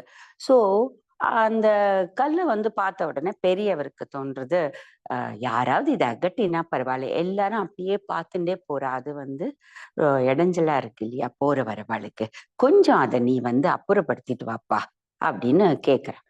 ஏற்கனவே நான் சீக்கிரம் போகணும்னு சொல்லிட்டு இருக்கேன், நமக்கு ஒர்க் இருக்கு, வேற ஒரு வேலையா போயின்னு இருக்கேன், நீங்க வேற இதை பண்ண சொல்றீங்களே அப்படின்னு சொல்லிட்டு பெரியவரை கேட்கிறாரு. இருந்தாலும் பெரியவர் சொன்னதுக்காகவோ இல்லை அவருக்காகவே செகண்ட் தாட்லயோ அவர் என்ன பண்றாரு, அதை நகர்த்துறதுக்கு ட்ரை பண்ணலாம்னு நினைச்சாரு. ஆனா அவர் பண்ண மாட்டேன்னு சொல்லிடுவாரு கடைசியில. ஆக்சுவலி அதுதான் ஃபர்ஸ்ட் அவருக்கு தோணும், அப்புறம் இல்லை மணி ஆறுது அப்படின்னு சொல்லிட்டு அவர் இதை வந்து பெரியவருக்கு கொஞ்சம் கஷ்டமா இருந்தது. அப்புறம் அங்க இருக்கிற ஒருத்தர்கிட்ட இந்த மாதிரி கேக்குறாரு, நீ பண்றியாப்பா அப்படின்னு சொன்ன மாதிரி. ஸோ அந்த பர்சன் என்ன பண்றாரு, ஒன்றும் பதில் சொல்லவே இல்லை. ஸோ முதியவரும் இவங்களும் நடந்து வந்துட்டே இருக்காங்க. கொஞ்ச நாளை கழிச்சு ஒரு குரல் கேட்கறது. இவ முன்னாடி நடக்கும்போது பின்னாடில இருந்து ஒரு குரல், ஐயா சாமி நீங்க சொன்னீங்கன்னு நான் பாறையை நகர்த்தினாக்க எனக்கு கீழே பொற்காசுகள் கிடைச்சிருக்கு, இந்த வெல்த் ஏதோ நகையோ என்னமோ கிடைச்சிருக்கு, இது வந்து உங்கள் கையில கொடுக்கணுன்றதுக்காக நான் வந்திருக்கேன் அப்படின்னு. உடனே பெரியவர் சொல்லுவாரு, இல்லம்மா நீங்க செஞ்சீங்க, அது நான் சொன்னதுக்காக இல்லை, நீங்க உங்க வேலையை செஞ்சீங்க, அந்த ரிவார்டு உங்களுக்கு தான், அது உங்களுக்கு தான் கிட்டும் அப்படின்னு சொல்லிட்டு அமுச்சு விட்டுருவாரு. ஸோ இந்த யங்ஸ்டர் பண்ணாததுக்கு வேற யாரோ பண்ணாங்க, அவளுக்கு ஏதோ ரிவார்டு கிடைச்சது. இது வந்து இந்த சின்ன யங்ஸ்டருக்கு வந்து தோன்றது. But he is not bothered. அவர் என்ன சொல்றாரு, இல்ல நம்ம கிளம்பலாம், மணி ஆறுது அப்படின்னு சொல்லிட்டு. இதே மாதிரி அடுத்த கட்டத்துக்கு போறாங்க. அங்க வந்துட்டு இந்த மரத்தடியில ஒரு ஆள் படுத்துன்னு இருப்பாரு. அந்த மரத்தடிக்கு இந்த பக்கம் வந்து ஆண்ட் ஹில், அப்படியே எறும்பு பூத்து இவ்வளோ இதுவா இருக்கும். இந்த பெரியவருக்கு என்ன தோன்றதுன்னா, ஐயோ இந்த மாதிரி இருந்தா வர வழிபோக்கர்களுக்கு எங்க போய் படுத்துக்க முடியும், கொஞ்சம் அதை கூட சரிப்படுத்திட்டு வாயேன் அப்படின்னு கேக்குறாரு. இவரு சொல்றாரு, நான் உங்களை அழிச்சுட்டு போறதுக்காக உங்களோட வரேன், உங்களுக்கு ஹெல்ப்ஃபுல்லா நான் வந்து இதெல்லாம் பண்றதா இல்லை அப்படின்னு சொல்லிட்டு நம்ம கிளம்பலாம் போயிட்டே இருக்காங்க. அதே மாதிரி அந்த மரத்தடியில அந்த பக்கம் படுத்துட்டு இருக்கிறவர் என்ன சொல்லிட்டு போறாரு பெரியவரை, ஓஹோ நம்மள மாதிரி வரவாளுக்கு உபயோகமா இருக்கும் அப்படின்னு சொல்லியிருக்காரா அப்படின்னு சொல்லிட்டு அவர் வந்து அந்த ஆன்டில அப்புறப்படுத்திட்டு நீட்டா பண்ணுவாரு. அவருக்கும் இதே மாதிரி ஏதோ ஒரு வெல்த் கிடைக்கும், அடியில இருந்து அவருக்கு நகைகள் கிடைக்கும். ஓடி வந்துட்டு, ஐயா சாமி நீங்க சொன்னீங்கன்னு எனக்கு இதெல்லாம் கிடைச்சது, இது உங்களுக்கே கொடுக்குறேன் அப்படின்னு. அவர் சொல்றாரு, இல்லம்மா என்னோடது இல்லை, நான் வந்து ஒன்றும் சொல்லலை, நீ செஞ்சு உனக்கு கிடைச்சிருக்கு அப்படின்னு சொல்லிட்டு தாத்தா சொல்லிடுவார். அப்போ இந்த யங்ஸ்டர்ஸ்க்கு தோணும், அடடா என்னடா இது, இவ 2 பேருக்குமே கிடைச்சிருக்கேன்னு ஒரு சின்ன இது மைண்ட்ல ஏறுற. அதுக்கப்புறம் இவ போட்மேனோட ஏறுறாங்க, நிறைய பேரோட ஏறுறாங்க. ஏறி ரிவரை கிராஸ் பண்ணணும், அவ்வளவுதான். ஸோ அப்போ போகும்போது ஒரு மீன் வந்துட்டு துள்ளி குதிச்சுட்டே இருக்கு மேல மேல வந்து. என்னடா இது சும்மா விளையாட்டா பண்றதா என்னன்னு பார்த்தா இந்த பெரியவர் கவனிக்கிறாரு, அது மேல யாரோ ஒரு அம்பு போட்டு வச்சிருக்கா. சோ அது வந்து அந்த அம்பை எடுக்கிறதுக்கு ஹெல்ப் கேட்கறது அப்படின்னுட்டு. சோ பெரியவர் மறுபடியும் இவர்கிட்ட ரிக்வெஸ்ட் பண்றாரு, ஏன்பா அந்த ஏரோவை நீ வந்து ட்ரை பண்ணு, எடுத்து கொடு, அது ரொம்ப கஷ்டப்படுறது இல்லையா அப்படின்னு சொல்லிட்டு கேட்குறார். அப்போ அவங்க அந்த பெரியவர் சொன்னாலும் இவர் ஆஸ் யூஷுவல் நம்மளோட மைண்ட் செட் வந்து அவர் போற வேலையிலேயே இருக்கிறதுனால அவரை ஒன்றும் பண்ணிக்கல. அங்க இருக்கிறவங்கள அந்த போட்மேன் என்ன பண்றாரு, பேலன்ஸ் பண்ணிட்டு அவர் டக்குன்னு எடுக்கிறார். எடுத்தா அந்த அம்பு நுனியில ஒரு ஒரு மோதிரம் மாதிரி இவ்வளவு தடியா ஒண்ணு கிடைக்கிறது, அவருக்கு வெல்த் கிடைக்கிறது. அப்ப ரியலி திஸ் பர்சன் யங்ஸ்டர்ஸ்க்கு இதுல ஏதோ மர்மம் இருக்கு அப்படின்னு ஒரு மனசுல அந்த இன்ட்ரெஸ்ட் வந்திருக்கு. அப்பதான் அதுக்கப்புறம் இவ இறங்கிட்டு அவ வேலையா போகணும். போகும்போது திருப்பி இறங்கின உடனே கொஞ்சம் தூரத்துல இன்னொரு கல்லு அப்ஸ்ட்ரக்டலா தெரியும் அவங்களுக்கு. அடடா இது இடைஞ்சலா இருக்கே அப்படின்னுட்டு. அப்போ திருப்பியும் பெரியவர் சொல்லுவாரு இதையாவது பண்ணு அப்படின்னுட்டுன்னு. இவர் பண்ணுவாரு. ஆனா அங்க ஒண்ணுமே கிடைக்காது, வெறும் அவர் கல்லை மட்டும் எடுத்து வைப்பாரு. அப்போ இந்த யங்ஸ்டர்ஸ் வந்து பெரியவரை கேட்பாரு, என்னது இது, அவ 3 பேருக்கும் என்னென்னமோலாம் கிடைச்சது, எனக்கு ஒண்ணுமே கிடைக்கலையே அப்படின்னு. அப்போ பெரியவர் என்ன சொல்வாருன்னா, நீ வந்து எக்ஸ்பெக்ட் பண்ணிட்டே வேலை பண்ண, அவங்க வந்துட்டு எதுவுமே எக்ஸ்பெக்டேஷன் வச்சுக்கல அப்படின்னு சொல்லிட்டு சொல்வார். This is the moral of the story. கடமையை செய், பலனை எதிர்பார்க்க. தேங்க்யூ.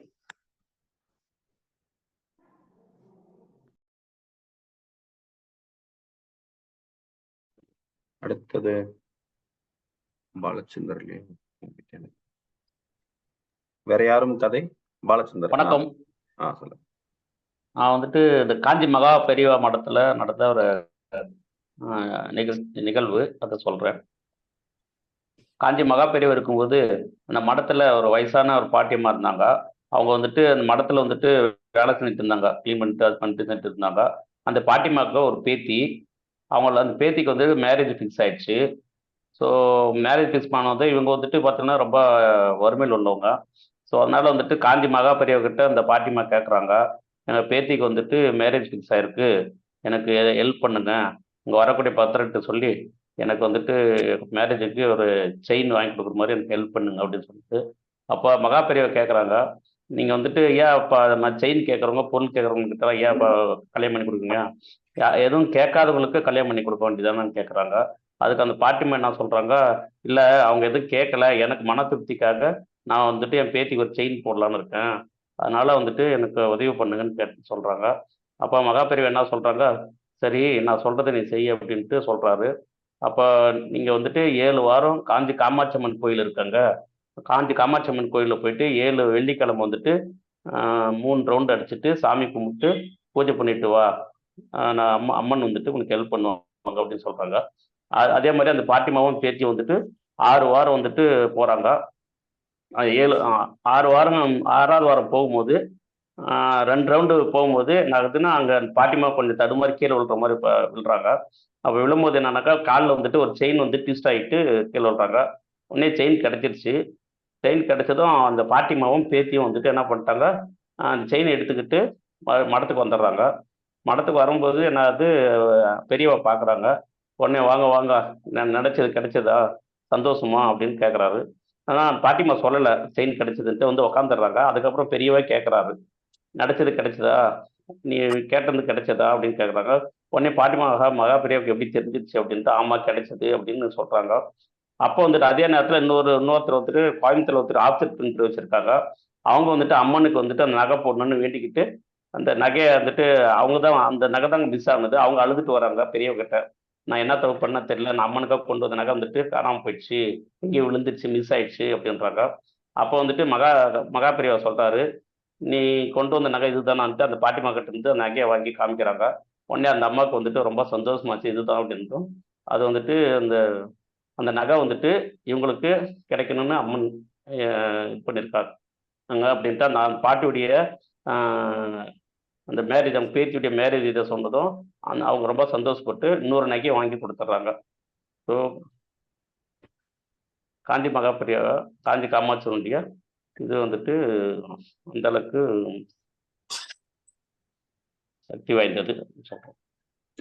காஞ்சி மகா பெரியவா வந்துட்டு யார் மனத்துல யாருடைய மனத்துல இருந்தாலும் அது அப்படியே ஓப்பனா அவருக்கு தெரிஞ்சிடும் அப்படின்னு சொல்லுவார். நான் சொல்லவா? சொல்லுங்க.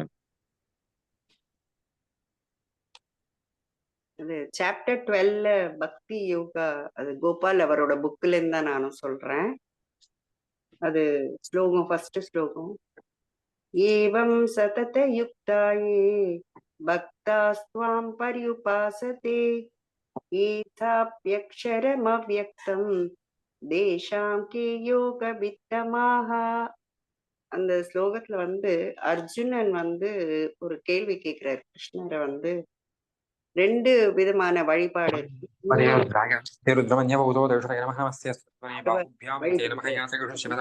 ரெண்டு வழிபாடு இருக்கு. அந்த 2 வழிபாடுல எது சிறந்தது அப்படின்னு சொல்லிட்டு அர்ஜுனன் வந்து கிருஷ்ணரை கேட்கிறாரு.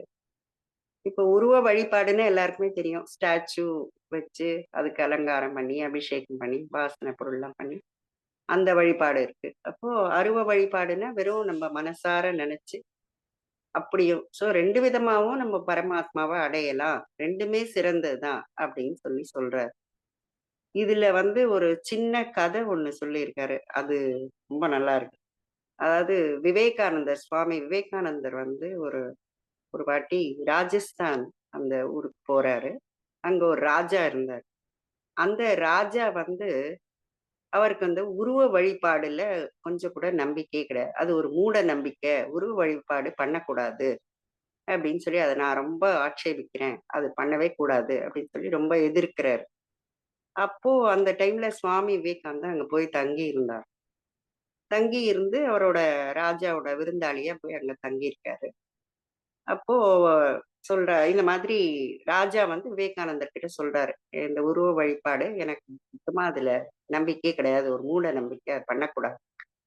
இவர் எவ்வளவோ சொல்லி பாக்குறாரு. இந்த மாதிரி இல்ல, 2 வழிபாடும் சிறந்த வழிபாடுதான், அதுல 2மே நம்ம பரமாத்மாவை அடையலாம்னு அவரை ஒத்துக்கவே இல்லை. அதை இப்போ அவர் சொல்றாரு, சரி. மந்திரி அங்க வந்தார். இப்போ அந்த மந்திரி வந்து ஒரு நிமிஷம் வாங்கோ அப்படின்னு சொல்லி கூப்பிட்டுட்டு அங்க ஒரு படம் மாட்டியிருக்கு. அந்த படத்தை எடுத்துன்னு வாங்களேன், செவுத்துல மாட்டி. சரின்னு எடுத்துன்னு வந்து கொடுத்தாரு பாரு இவரு அந்த மந்திரி. அந்த படத்தை எடுத்து இது மேல நீங்க காரி துப்புங்கோ அப்படின்னு சொல்றாரு. உடனே ராஜாக்கு கோவம் வந்துடுறது. ஏன்னா அது ராஜாவோட அப்பாவோட படம். அவர் மாலையெல்லாம் போட்டு நல்லா இது பண்ணி மாட்டி வச்சிருக்காரு. உடனே அவர் சொல்றாரு, என்ன நீங்க இந்த மாதிரி ஒரு படத்துல போய் துப்ப சொல்றீங்க? இல்லையே, இது வந்து வெறும் படம் வரையப்பட்டிருக்கு, அதுல ஒன்றும் இல்லையே, நீங்க தானே சொன்னீங்க உருவ வழிபாடெல்லாம் மூட நம்பிக்கைன்னு. அப்போ இதுல என்ன உங்க அப்பாவா இருக்கா? அது வெறும் படம் தானே, வரைஞ்சு தானே விட்டுருக்கு, அதுல துப்பினா என்ன அப்படின்னு. உடனே அவருக்கு ரொம்ப இதுவாயிடுறது, மனசு கஷ்டமா இருக்கு. அப்பதான் அவர் வந்து உணர்றார். ஏன்னா அவர் சொல்றாரு அப்போ விவேகானந்தர்கிட்ட, இல்ல நான் இதை வந்து எங்க அப்பாவாவே பாக்குறேன் இந்த படத்துல, அதனால எனக்கு அந்த கஷ்டமா இருக்கு நீங்க சொல்றது அப்படின்னோன்னுதான் அவர் அப்போ புரிய வைக்கிறார்.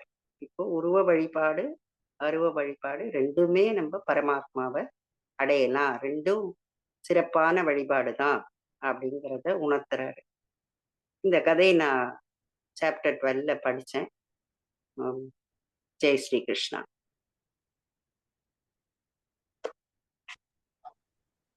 அடுத்து கதை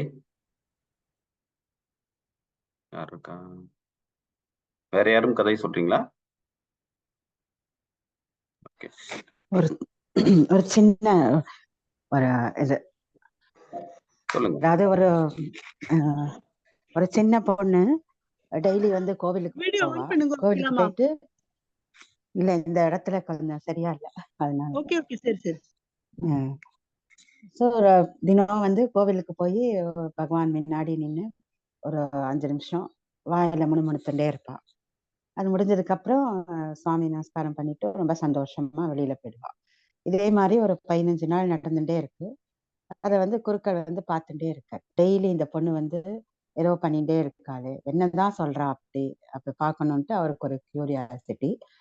அதனால என்ன பண்றார், ஒரு நாளைக்கு இந்த பொண்ணு வரத்துக்கு முன்னாடியே அவர் வந்து அவளை எப்படியும் வாட்ச் பண்ணிடணும் நம்ம இன்னைக்குன்னு சொல்லிட்டு பண்ணிட்டு இருக்காரு. வந்துடுறார். அப்ப அந்த பொண்ணு வந்துட்டு அதே மாதிரி தினம் பண்ற மாதிரி 5 நிமிஷம் அவளோட ப்ரேயர் எல்லாம் சொல்லிட்டு நமஸ்காரம் பண்ணிட்டு கிளம்புற சமயத்துல அந்த குருக்கள் கேட்கிற, தினம் நீ வரையே நான் உன்னை பார்த்துட்டு இருக்கேன், ரொம்ப சந்தோஷமா இருக்கு, அவ்வளோ இதுவா நீ பண்ற, என்னதான் நீ சொல்ற, உனக்கு என்ன ப்ரேயர் தெரியும் அப்படின்னு கேட்கிறார்.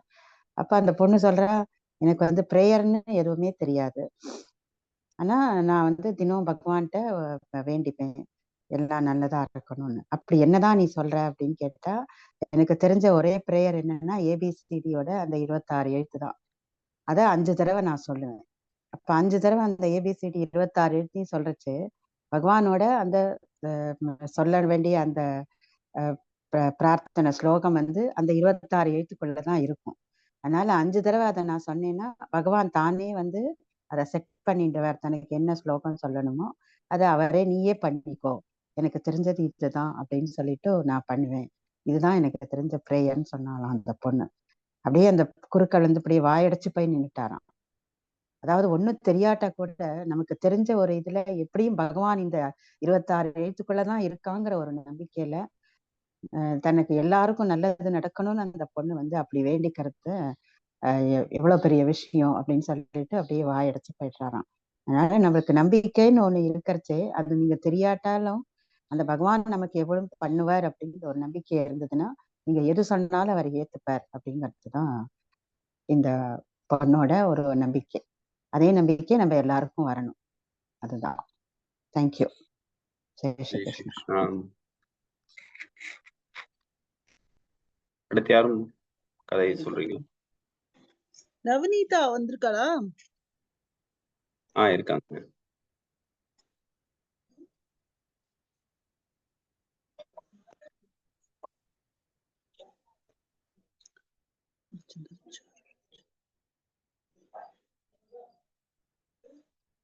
நவநீதா இல்லைன்னா சாருமா சொல்லனா சொல்லு. சாருமா சொல்றேனா? சொல்லட்டுமா? சொல்லுங்க. ஓகே.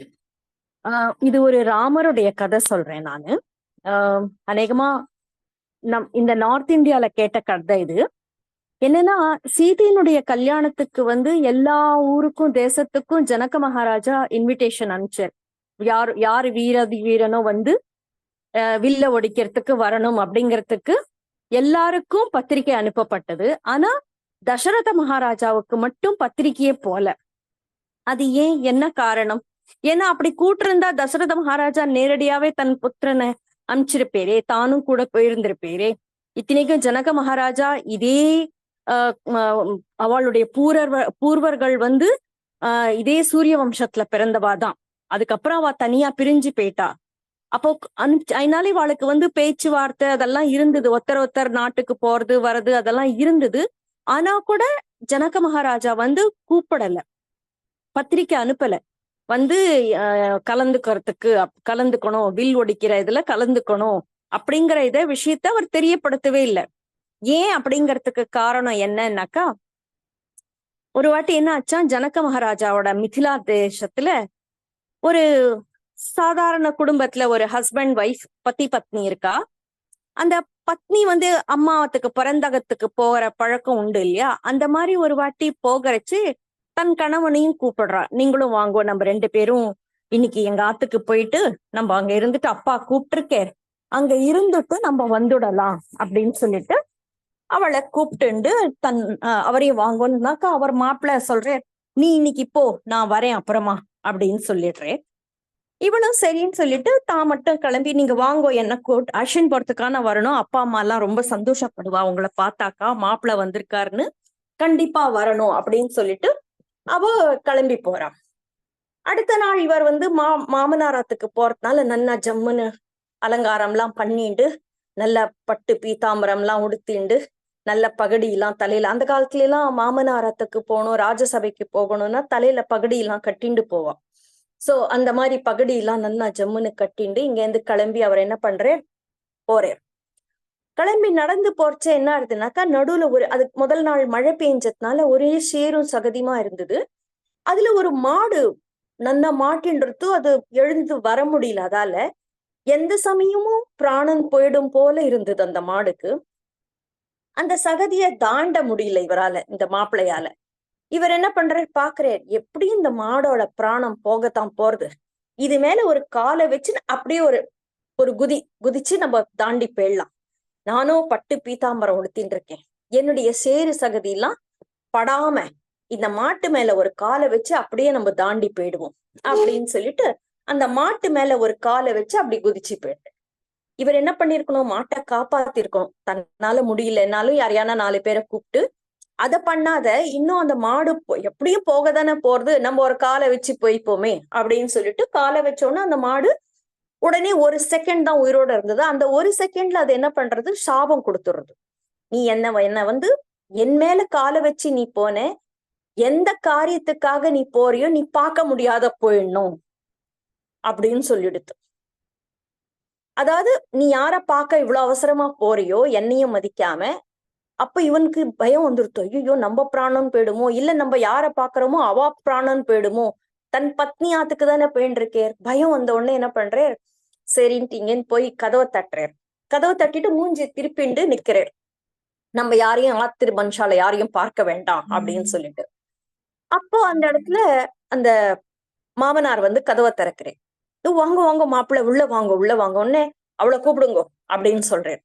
ஐயோ என்ன, நம்ம தான் எல்லாம் இவர் கேட்ட பிரகாரம் எல்லாம் சீர்வரிசைகள்லாம் செஞ்சிருக்கோமே, என்ன ஆச்சு இவருக்கு இன்னைக்கு இவ்வளவு கோபமா இருக்கேரே, மாப்பிள்ளை எதான க்ஷமிக்கணும், நான் எதான தப்பு பண்ணியிருந்தா நீங்க வாங்க உள்ள வாங்கோ சுவாமி மாப்பிள்ளை சுவாமி அப்படின்னாக்கா, இல்ல இல்ல அவளை கூப்பிடுங்கன்னு அவ உள்ளேந்து வரா.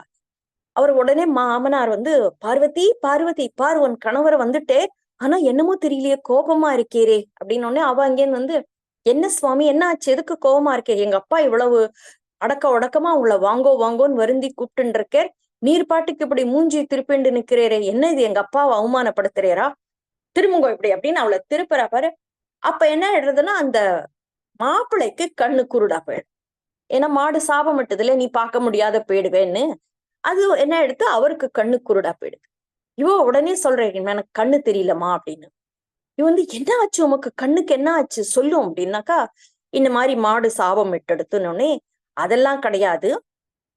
நார்மலா எப்படி என்ன சொல்லுவான்னா, அந்த அந்த நாட்டு மக்களுக்கு யாருக்கான ஏதான ஒரு வருத்தம் வந்து யாரான கஷ்டப்பட்டாக்கா அதனுடைய பொறுப்பு ராஜாவுடையது அப்படின்ட்டுதான் நார்மலா பேசுற பழக்கம். ஒரு நாட்டு மக்கள் சுகப்படலை அப்படின்னா அதை ஆளும் அந்த ராஜாவுதுதான் பாப்பம் அப்படின்னு. அதே மாதிரி நாட்டு மக்களுடைய பாப்பங்கள்ல இருந்து ஒரு பங்கு 6ல் 1 பங்கு ராஜாவை போய் சேர்ந்துடும், அதுவும் உண்டு.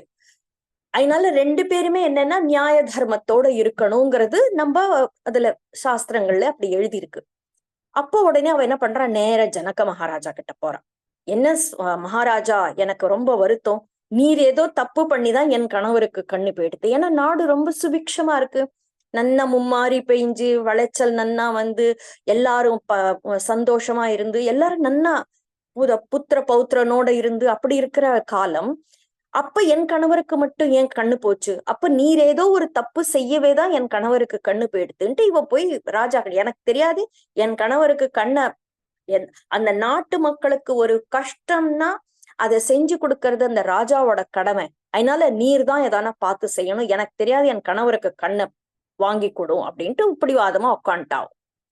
உடனே ஜனகர் வந்து ஐயோ, அவருக்கும் பாருங்க அந்த காலத்துல ராஜா எப்படி இருந்தா, தன்னுடைய ஒரு நாட்டுல ஒருத்தர் கூட வருத்தப்படக்கூடாதுன்னு அவ்வளவு முயற்சியோட இருந்ததுனால அவர் உடனே ஐயோ இருமா நான் என்ன பண்ணலான்னு கேட்கிறேன்னு சொல்லிட்டு உடனே தன் ஆச்சாரியர்களை எல்லாம் கூப்பிட்டு, ராஜரிஷி என்ன, ஆச்சாரியர் என்ன, புரோஹிதர் என்னன்னு எல்லாரையும் வரவழைச்சு, இவளுக்கு என்ன பண்ணலாம் பாருங்கோ, இவருடைய பத்தியினுடைய கண்ணை வரவழைச்சு கொடுக்கணும், என்னுடைய பொறுப்பு தான் அது, உடனே இதுக்கு என்ன நிவாரணம் பண்ணணும் பாருங்கோ, என்ன யாக யஜ்யம் என்ன செலவழிஞ்சாலும் பரவாயில்ல, என் நாட்டு மக்கள் ஒருத்தர் வருத்தப்படக்கூடாது அப்படின்னு சொன்ன உடனே அப்போ அந்த குல குரு இருக்கே இல்லையா, அவர் வந்து சொல்றேன், இது என்னன்னா ஒரு பதிவிரத்தை ஸ்திரீ, அதாவது அவ எப்படி பதிவிரத்தைனாக்கா, ஜல்லடை இருக்கு இல்லையா, நம்ம எல்லாம் ஜலிப்போமே, மாவெல்லாம் ஜலிப்போமே, அந்த ஜல்லடையில நதியில போய் அதுல ஜலத்தை எடுத்து சூரியனுக்கு நீர் கொடுத்துட்டு அதுல திருப்பியும் ஜலத்தை ருப்பி சூரியனுக்கு காமிச்சுட்டு அந்த ஜலத்தை கொண்டு இவர் கண்ணு மேல தெளிச்சாக்கா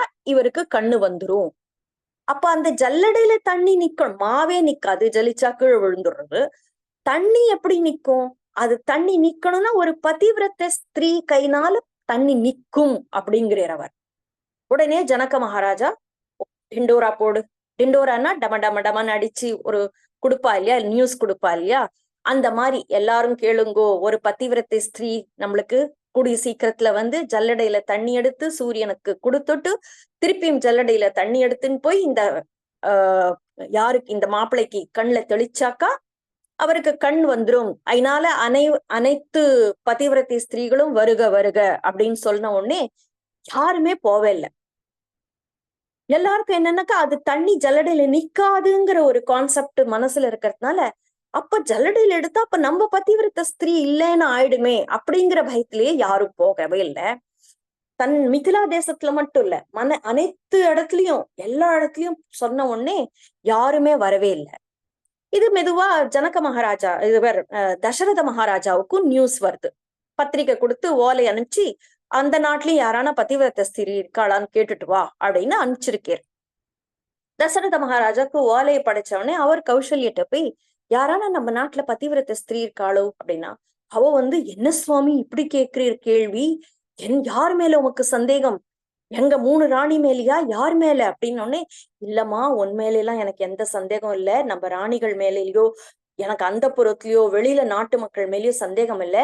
ஆனா இது என்ன எழுதியிருக்கேன்னா, ஜனக மகாராஜா இந்த மாதிரி ஜல்லடையில தண்ணி எடுத்து சூரியனுக்கு கொடுத்துட்டு அந்த தண்ணியை எடுத்துன்னு போய் அவருக்கு கண்ணுல தெளிக்கணும்னு வேற எழுதியிருக்கே, இது யார் பண்றது அப்படின்னு உடனே கௌசல்யா வந்து ஹோ இவ்வளவுதானா உடனே கூப்பிடுறா, யாரெங்கே வா அப்படின்னு கூப்பிடுறா.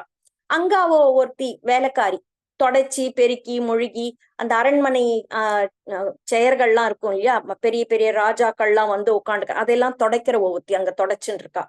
அவ அங்கேன்னு வந்து என்ன மகாராணின்னு கேக்குறா. நாளைக்கு மிதிலா தேசத்துக்கு போறதுக்கு ரெடி ஆகு போ அப்படின்ட்டா. அவ கேட்க கூட இல்லை, நீ பதிவிரத்த ஸ்திரீயா இல்லையா அதெல்லாம் ஒண்ணும் கேட்கல, போ அப்படின்ட்டா. உடனே ஜனக மகாராஜா வந்து இவளை அனுப்பலாமா கௌசல்யாட்ட கேட்கிறேன், அவளும் வந்து தாராளமா அனுப்பணும் அப்படின்ட்டா. உடனே அந்த ஸ்திரீ என்னன்னா உட்கார வச்சு ரதத்துல உட்கார வச்சு கொண்டு போய் சைனிகர்களோட அனுப்பிச்சு போய் அந்த நாட்டு மாப்பிள்ளைக்கு கண்ணை கொடுத்துட்டுவான்ட்டு அனுப்பிச்சுட்டா. இவர் உடனே அந்த பெண் இங்க வரா மிதிலா தேசத்துக்கு.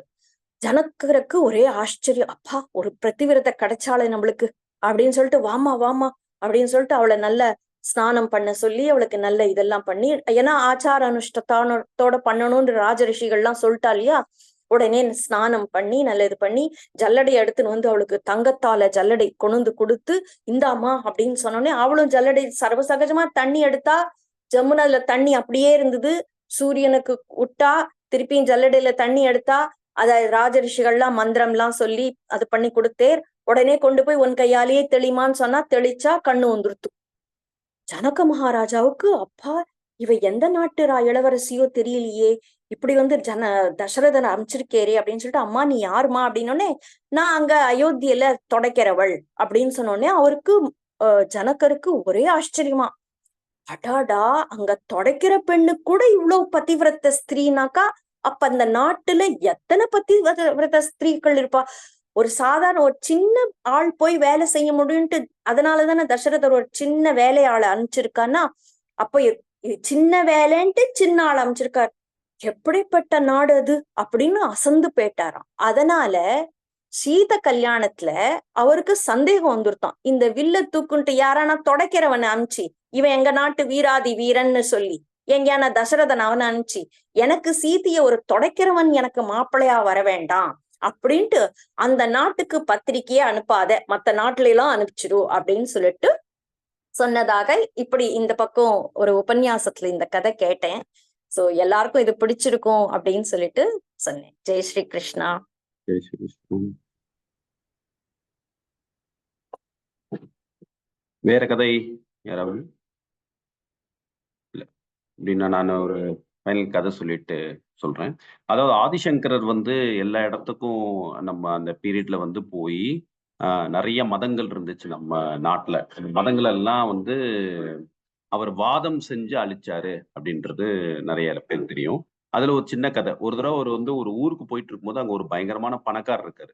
அவருக்கு வந்து ரொம்ப கர்வம், தான் அந்த ஊர்லயே பணக்காரன் அப்படின்னு சொல்லிட்டு. அப்ப ஆதிசங்கரர் வரும்போது அந்த பாதையில போகும்போது அவர் ரெக்வஸ்ட் பண்ணார், நீங்க வந்து எங்க வீட்டுக்கு ஒரு நாளைக்கு உணவுக்கு வரணும் அப்படின்னு சொல்றாரு. அப்ப ஆதிசங்கரர் அவர் வீட்டுக்கு உணவுக்கு போறதுக்கு ஒத்துக்கிறாரு.